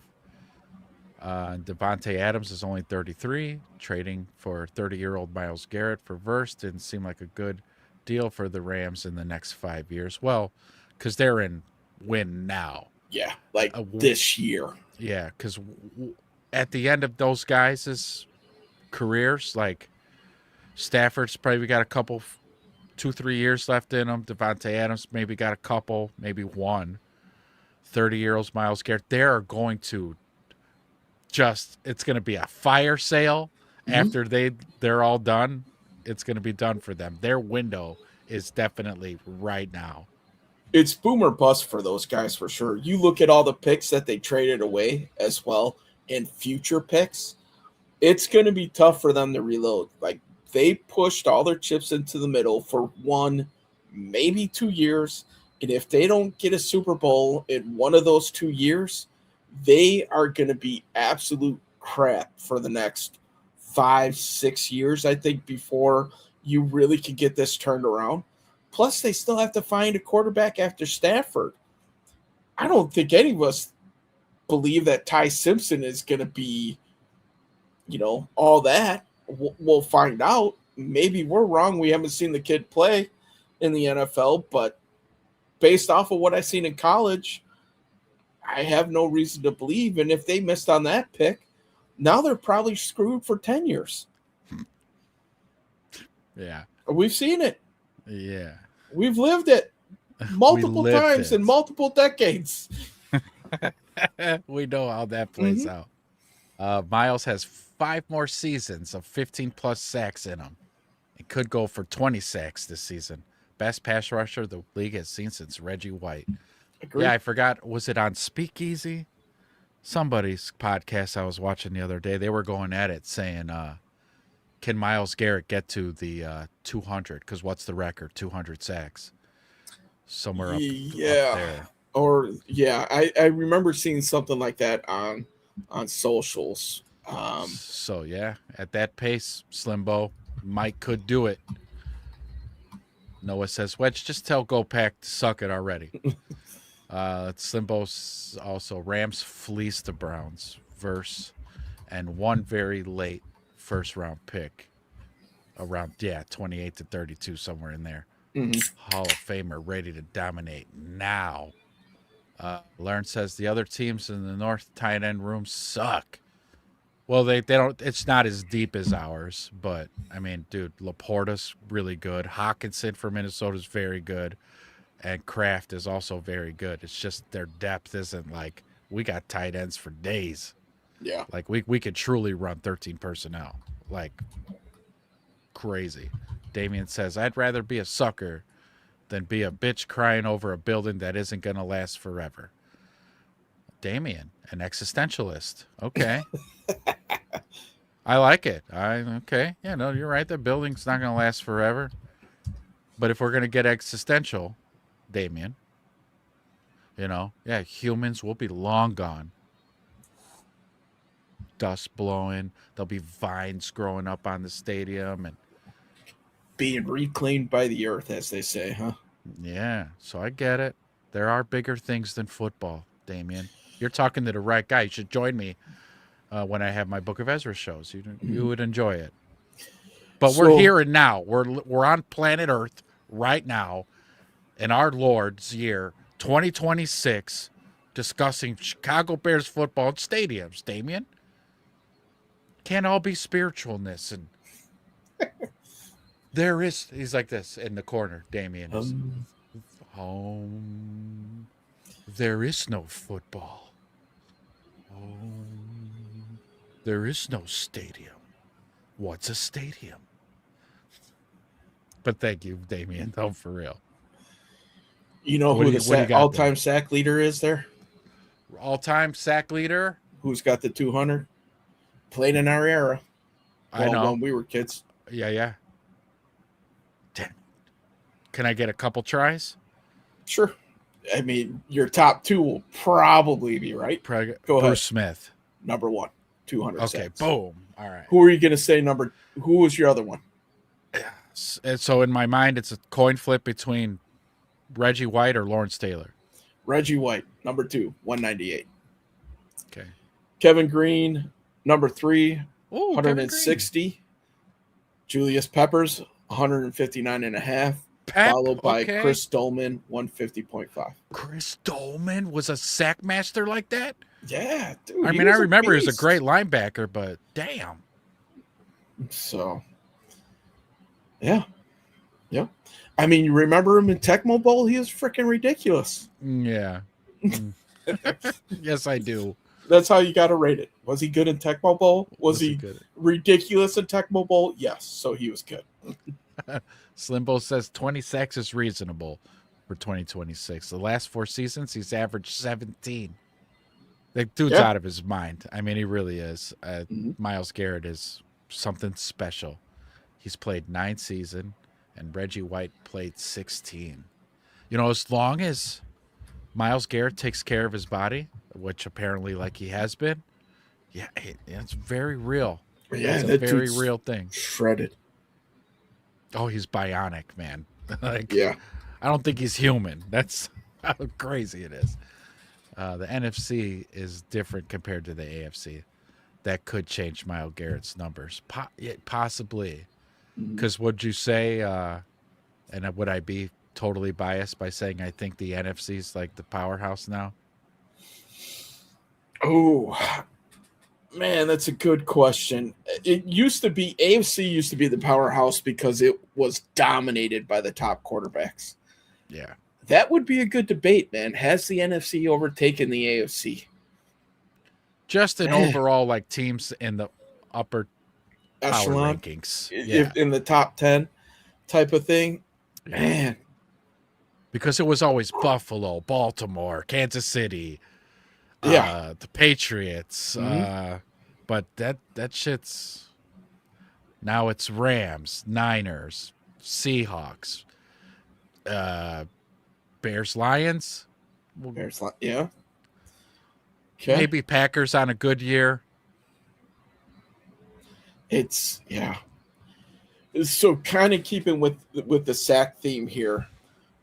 Just kind of looked up the follow up on that. Who's the closest to breaking the all-time sack record? Number one right now of current players, Von Miller. Even though he doesn't have a team, he's at 138.5. Needs 61.5 more sacks. He's 36. Ooh. Cam Jordan, 132 sacks, 68 more. He's 36. Realistic chance, I love it. Essentially none. Myles Garrett, 125.5. He's 30. Needs 74.5 more sacks. Just looking at here, it says that he's already ahead of Bruce Smith's pace at the same age. Publicly stated that he wants that record. So Calais Campbell, who's like 306, 117 sacks, needs 83. He's 39. TJ Watt, 115, needs 85 more. TJ Watt is 31 already. Wow, I wouldn't guess that. Oh man. Khalil Mack's sitting at 113. So I mean he's really the only person on the list that has a realistic shot of getting to 200. All right. We gotta rapid paste these comments. Let's go. Slimbo. Stafford has the most playoff wins in the NFC since traded to the Rams. 2 seasons with 40-plus touchdowns, 2 NFC title game appearances, 1 Super Bowl ring, 1 MVP trophy, and face of the league in 2026. Les Snead fleeced Brad Holmes also in Stafford's trade. Yes. If one GM gets a Super Bowl ring instantly and the QB with the most wins in the NFC playoffs since being traded, plus multiple 40-plus touchdown pass seasons, MVP award that GM fleeced the GM who traded away that QB. Noah says, Damian, the Bears are one of the best teams in the NFL. Come on. Get with the program, kid. Slimbo. Lions with Ben Johnson and Stafford would have been insane. All Stafford needed on the Lions was a legit system on offense. Yeah. Slimbo's like win now league. No time for slow cooked soup. Rams since 2018 have been to 3 Super Bowls. Oof, that stings. If the LA Rams get 2 major injuries, then they will fall apart like dominoes. That's what I'm saying. That's again. Yeah. Luckily, we don't play them in the regular season, but if I am one of the teams that do, sweep the leg. The Bears are going to sneak in and go to the Super Bowl. They're not sneaking in, Noah. We're going to win the division. There's no sneaking in. Slimbo, 3 NFC titles. Title game appearances, 2 Super Bowls, 10 playoff wins for the Rams since 2018. They're not cooking a slow cooked soup. Vince says blocking tight ends help the running game. Yes, sir. Rams have avoided a rebuild for 10 years, reloading without premium picks. Yeah, they've been, the whole Sean McVay's whole time as head coach there. They've been pretty damn consistent. Mm-hmm. Adding the reigning defensive player of the year to play with the current league MVP is, at least on paper, absolutely terrifying for the NFC. Agreed. Yes, super tough matchup against the Rams. Question: with the Bears needing an edge, who would you trust more, Clowney or Cam Jordan? That's a good question, man. Quick answer: I would say Clowney. Better pressure rate. Cam Jordan a little long in the tooth. I'd go with Clowney as well. Mm-hmm. Most owners are chasing profits and marketing sales. Very few are chasing rings. Rams chasing another ring for Stafford and trying to get Myles Garrett a ring. And they are going after that ring. That's for sure. They pushed all their chips in. Damian, everyone wants to play for the Bears. Mm-hmm. Slimbo, Verse has been good, but 12 sacks in 2 years. It's literally almost half of what Garrett got last year alone. I didn't realize Verse's numbers were that low. Okay. Yeah. The same trade. This is the same trade as Stafford and Goff versus Goff and Miles as Stafford. That's right. They did trade that, huh? Yeah. Yeah. Vince says Reggie White joined the Packers at 32 and played 5 seasons with the Packers. Yeah, I think Myles Garrett will be able to play quite a few more seasons for sure. The Packers were a wild card team with the last time they won a Super Bowl. The Packers also, they went into the playoffs as a wild card team and they won the Super Bowl. Mm-hmm. That's how they got in there. You just got to punch your ticket. That's all you got to do. Yep.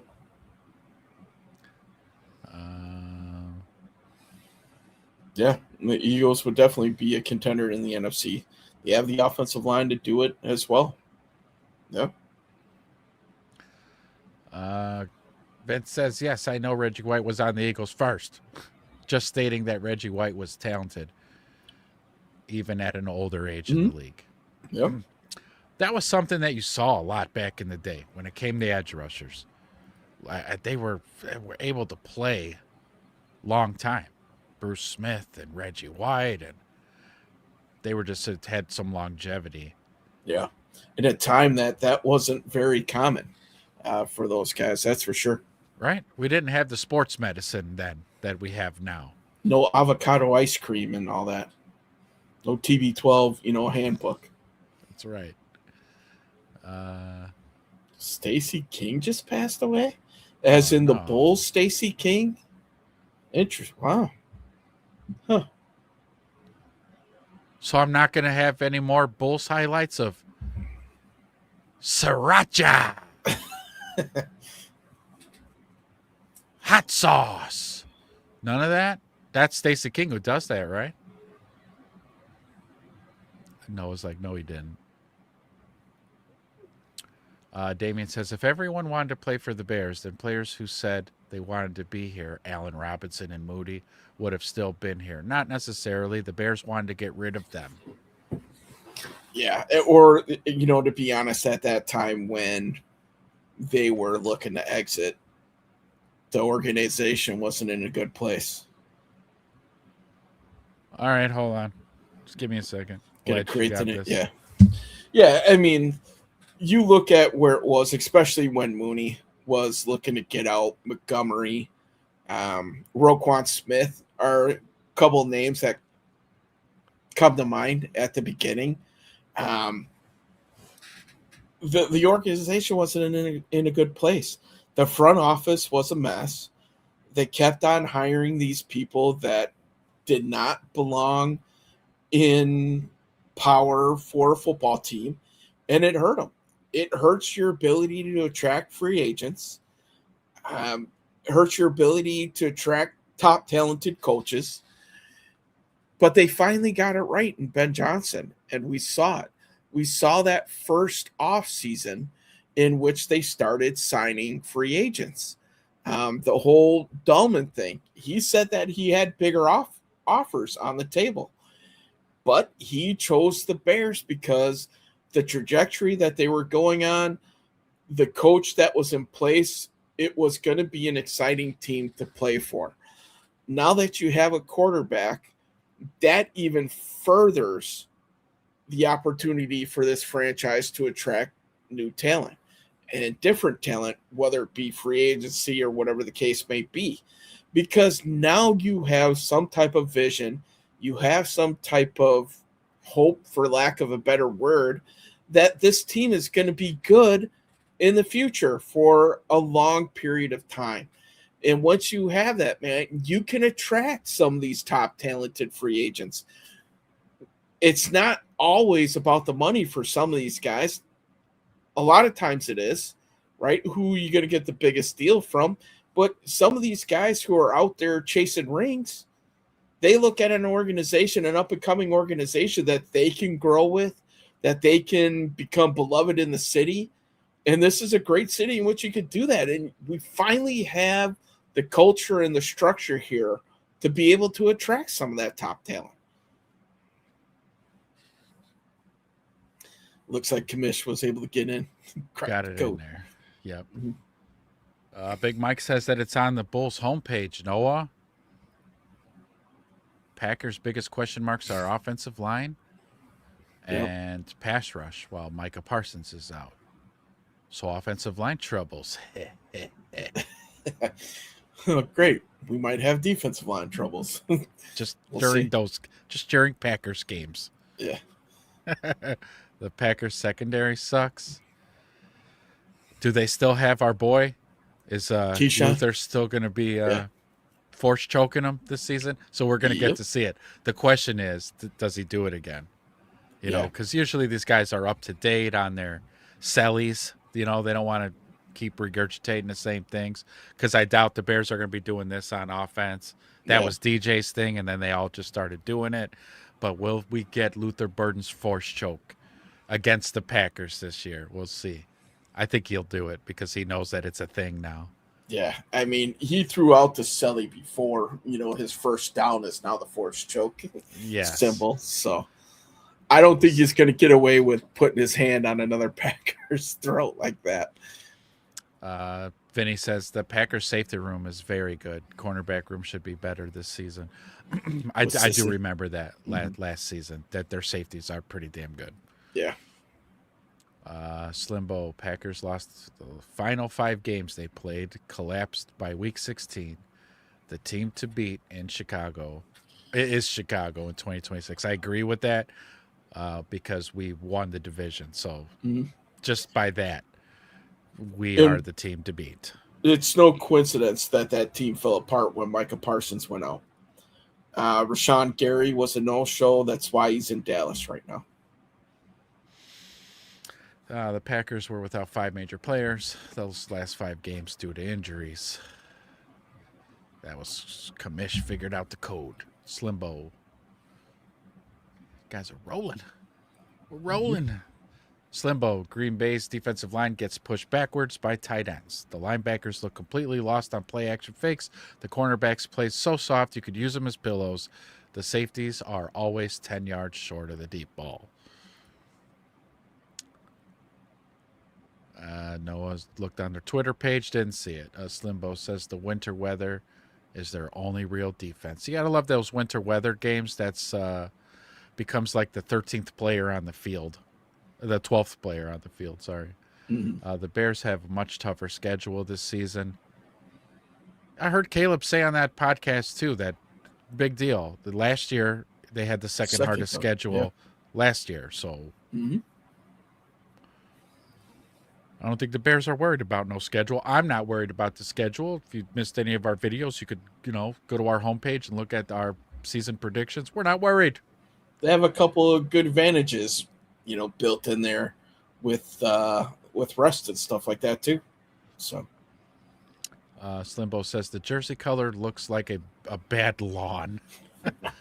Their secondary thinks coverage is an optional concept. They're running cover whatever. Not cover 2, cover 3. Cover, just make something up. Oh, I like this, Jerry. Is Craven. Thank you for joining us today. I'm trying to look at your avatar to see what that is. Is that like a cheese head with a disgruntled Packers fan sitting around a spinning wheel? Wheel of excuses. Okay, yeah. I'm trying to read that. That's good. All right, but thanks for joining us. He says, let's compare the 3 differences in schedule amongst the Packers and the Bears. Noah says, Wedge, it's true. Stacy passed away. Yeah. Seahawks. Seahawks let people walk away in free agency, big time. And their running back being a huge piece of that, let alone the safety that we picked up as well. Say, Kobe. The Rams added Myles Garrett, which luckily we don't see in our 17 games. We don't see the Rams. Commish, Stacey King is still alive. I just looked it up. No news on the internet about it. Not sure if that was the official Bulls page. It says, well, now Sleeper app is breaking the news. Seems like he indeed passed away. Rest in peace, Stacy, man. Now I'm going to be sad now. Who's going to fill his shoes? I'm just going to have to do it on my couch whenever I watch Bulls highlights. Hot sauce. But Eagles got rid of A.J. Brown and uncertainty at offensive coordinator. Jerry, I like it. Yeah, Jalen Hurts is going to have to go through the same learning process that Caleb did. He's going to be under center. So we'll see how that transition goes. Oh, that's right. They're doing a bit of that more in their offense. Yeah. Commish, rest in peace, Stacey King. I even looked on the ESPN app, and they still haven't not said anything. I have Bears going 6-2 before the bye. There's one more game before the bye. Yeah. Because we had them 6-3 going into the bye. You're missing a game, Slimbo.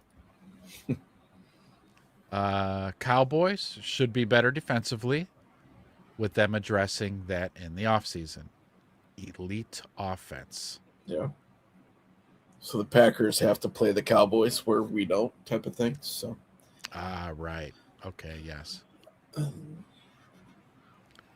The Lions, Lions have a loaded roster.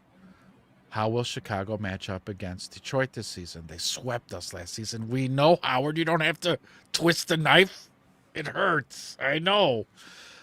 So the Bears addressed speed this offseason. Speed. That has to be the answer to hanging with Detroit because they have a lot of speed on their team, and they burnt our asses something awful last season. So between X's and O's and strategy, speed on defense. That's how we're going to. They're facing offensive coordinator issues as well. So that's an unknown.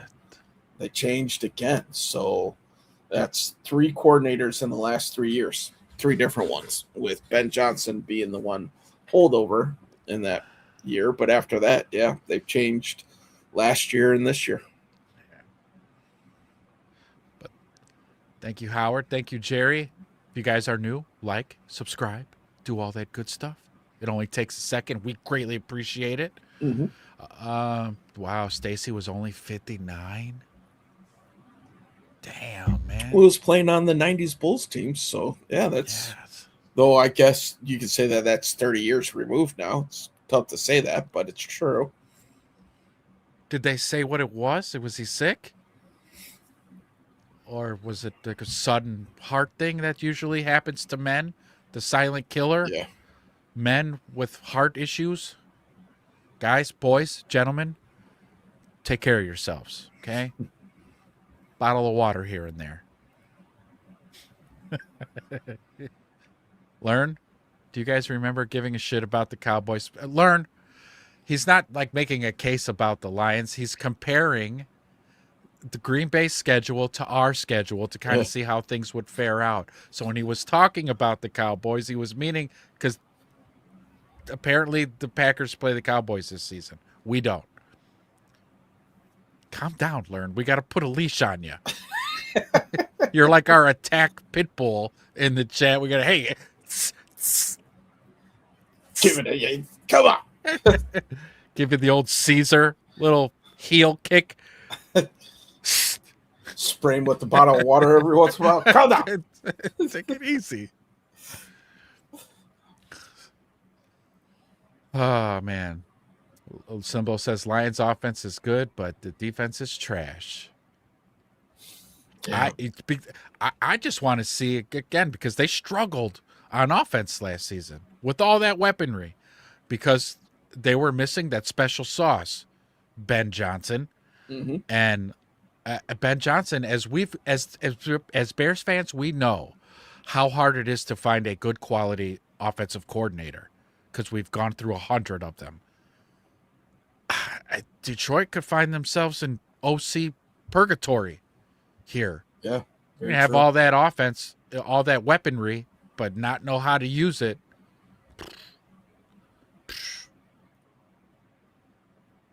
Lions offensive line and QB positions are still questions. Yeah. Jeremy, thank you for joining. Good morning, sir. Rest in peace, Stacey King. The Lions get worse every year Ben Johnson is gone. Enjoy the essence of Johnson. I love it. Another year or two before you go back to being the Lions. Whoa, wait.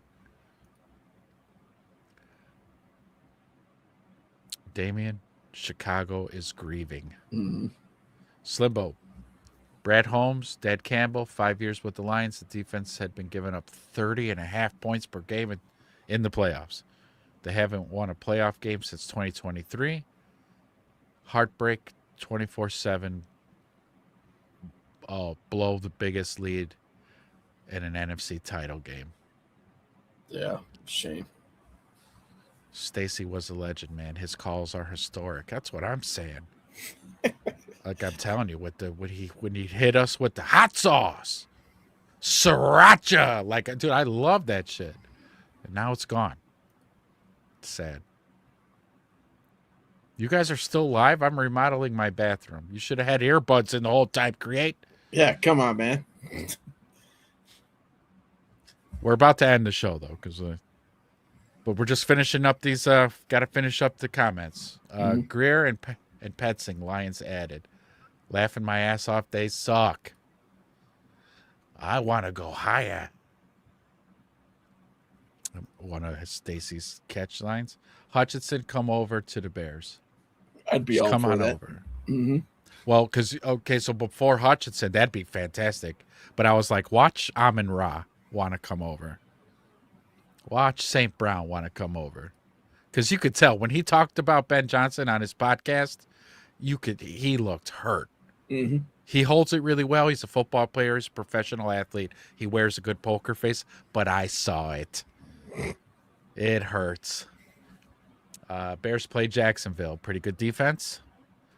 Lost Devin Lloyd, which was one of the leaders in turnovers. Jerry, and I will add that Jacksonville comes to Chicago in December for that game. So there's that, too, to add to that.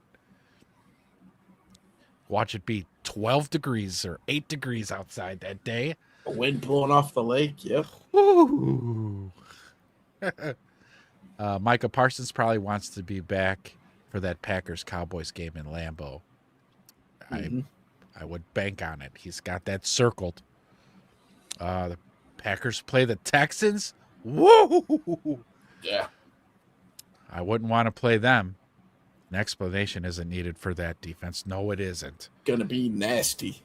Jordan Love's gonna be on his fucking back all game. All game. Brian, thank you for joining us this morning. Happy Sunday. Thank you so much. How will the Packers react to the probable loss of Josh Jacobs for X amount of games? So the standard right now, best case scenario for the Packers is that he'll be suspended for the first 6 games. Worst case, he loses a season minimum. Woo. Right?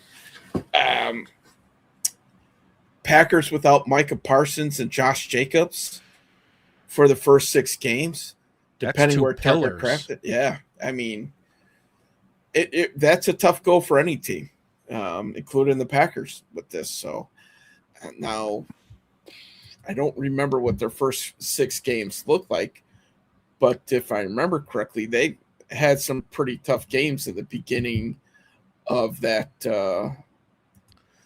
of the season there before they get rolling. So is Kraft good for 5.5 per carry?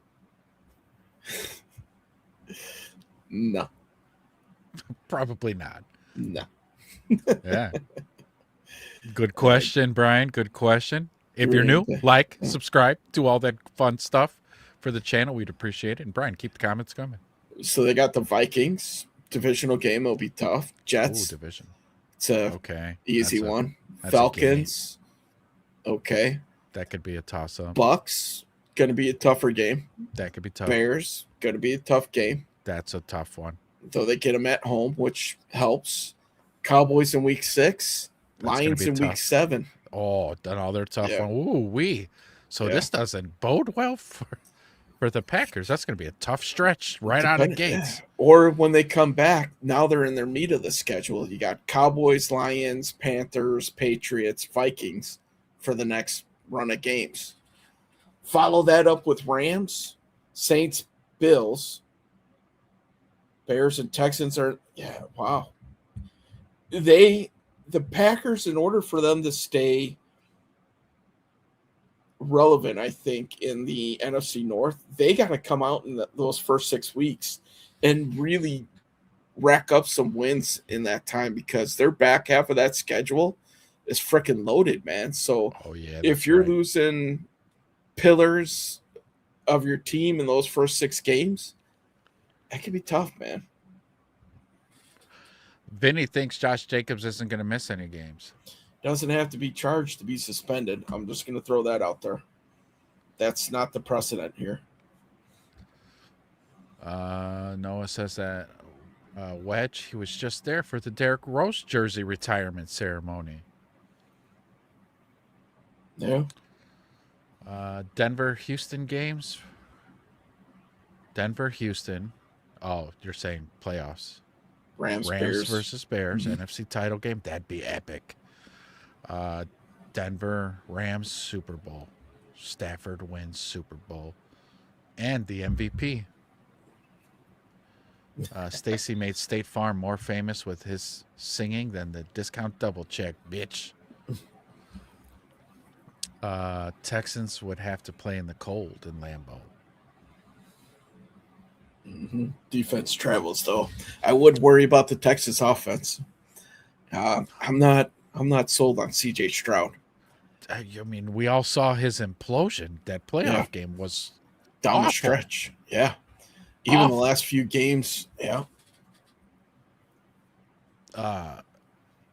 Slimbo says Lions will collapse and hit rock bottom this season. I mean, I think their arrow is pointing down. I don't know at what degree it's going down, but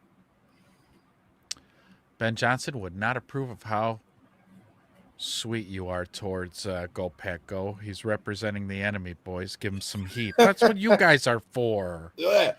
We're running a show. We got to keep it kind of what was the word? Diplomatic? PC? Yeah. No, when we get into the season, that might be a little bit different story. The energy will change on Packer Week. Are you bank on that? If you want to see how we truly feel, look at the Packers reaction video after that game. It's the one where I'm wearing fanatic face. So then you know our true feelings. Look at Slimbo. His 2026 Lions prediction. Here we go. He's got him 5 wins. Just 0-2 to start the season. Start 0-2, win 3 straight versus the Jets, Panthers, and Arizona. Then a bye week. Then go 0-6 versus Green Bay, Vikes, Miami. They're going to lose to Miami. Dirty against Miami. Woo! New England, Tampa Bay, Chicago. Then win versus Atlanta, loss versus Tennessee, win versus the Vikes, loss in the final 3 against the Giants, the Bears, and Green Bay. Ooh. Wow. That's brutal. Jerry says to Vinny, just debunked your schedule talk pretty simply. Mm-hmm. 4 of the 5 Packers final games of the season are in Green Bay. That bodes well for the Packers to be at home for their last 5 games. How the hell did you guys pull that off? The one that they're not is Christmas Day in Chicago, isn't it? Yeah. Yeah. Brian says, do we franchise tag Jalen Johnson if he plays well? Wouldn't be surprised if we draft Kyler's replacement next year. So bingo on the Kyler thing. Mm-hmm. And I don't think we'll franchise tag Jalen, even if he balls out. No. You'll either extend him or you're going to let him go. Yeah, agreed with that. So overtime again, brother. A little bit of overtime. Mm-hmm. Slimbo, you are too generous to those Lionesses. All right, you guys. It was a great show. We really didn't get too much into the OTAs because you guys steered us another direction. Mm-hmm. And that's fine. That's what we do here on Everything Bears. Some days we just have open forums. That's right. In the off season, very open forum. So we love it. So thank you guys for bringing the energy. Thank you for bringing the comments. For anybody who's new, if you haven't already hit like, subscribe, ding the bell when we go live, please do so now. Join us on Facebook. We're on TikTok. We're all over the place. If you need your Bears content, you know where to get it, man. Until then. Thank you, boys. Peace out. Peace.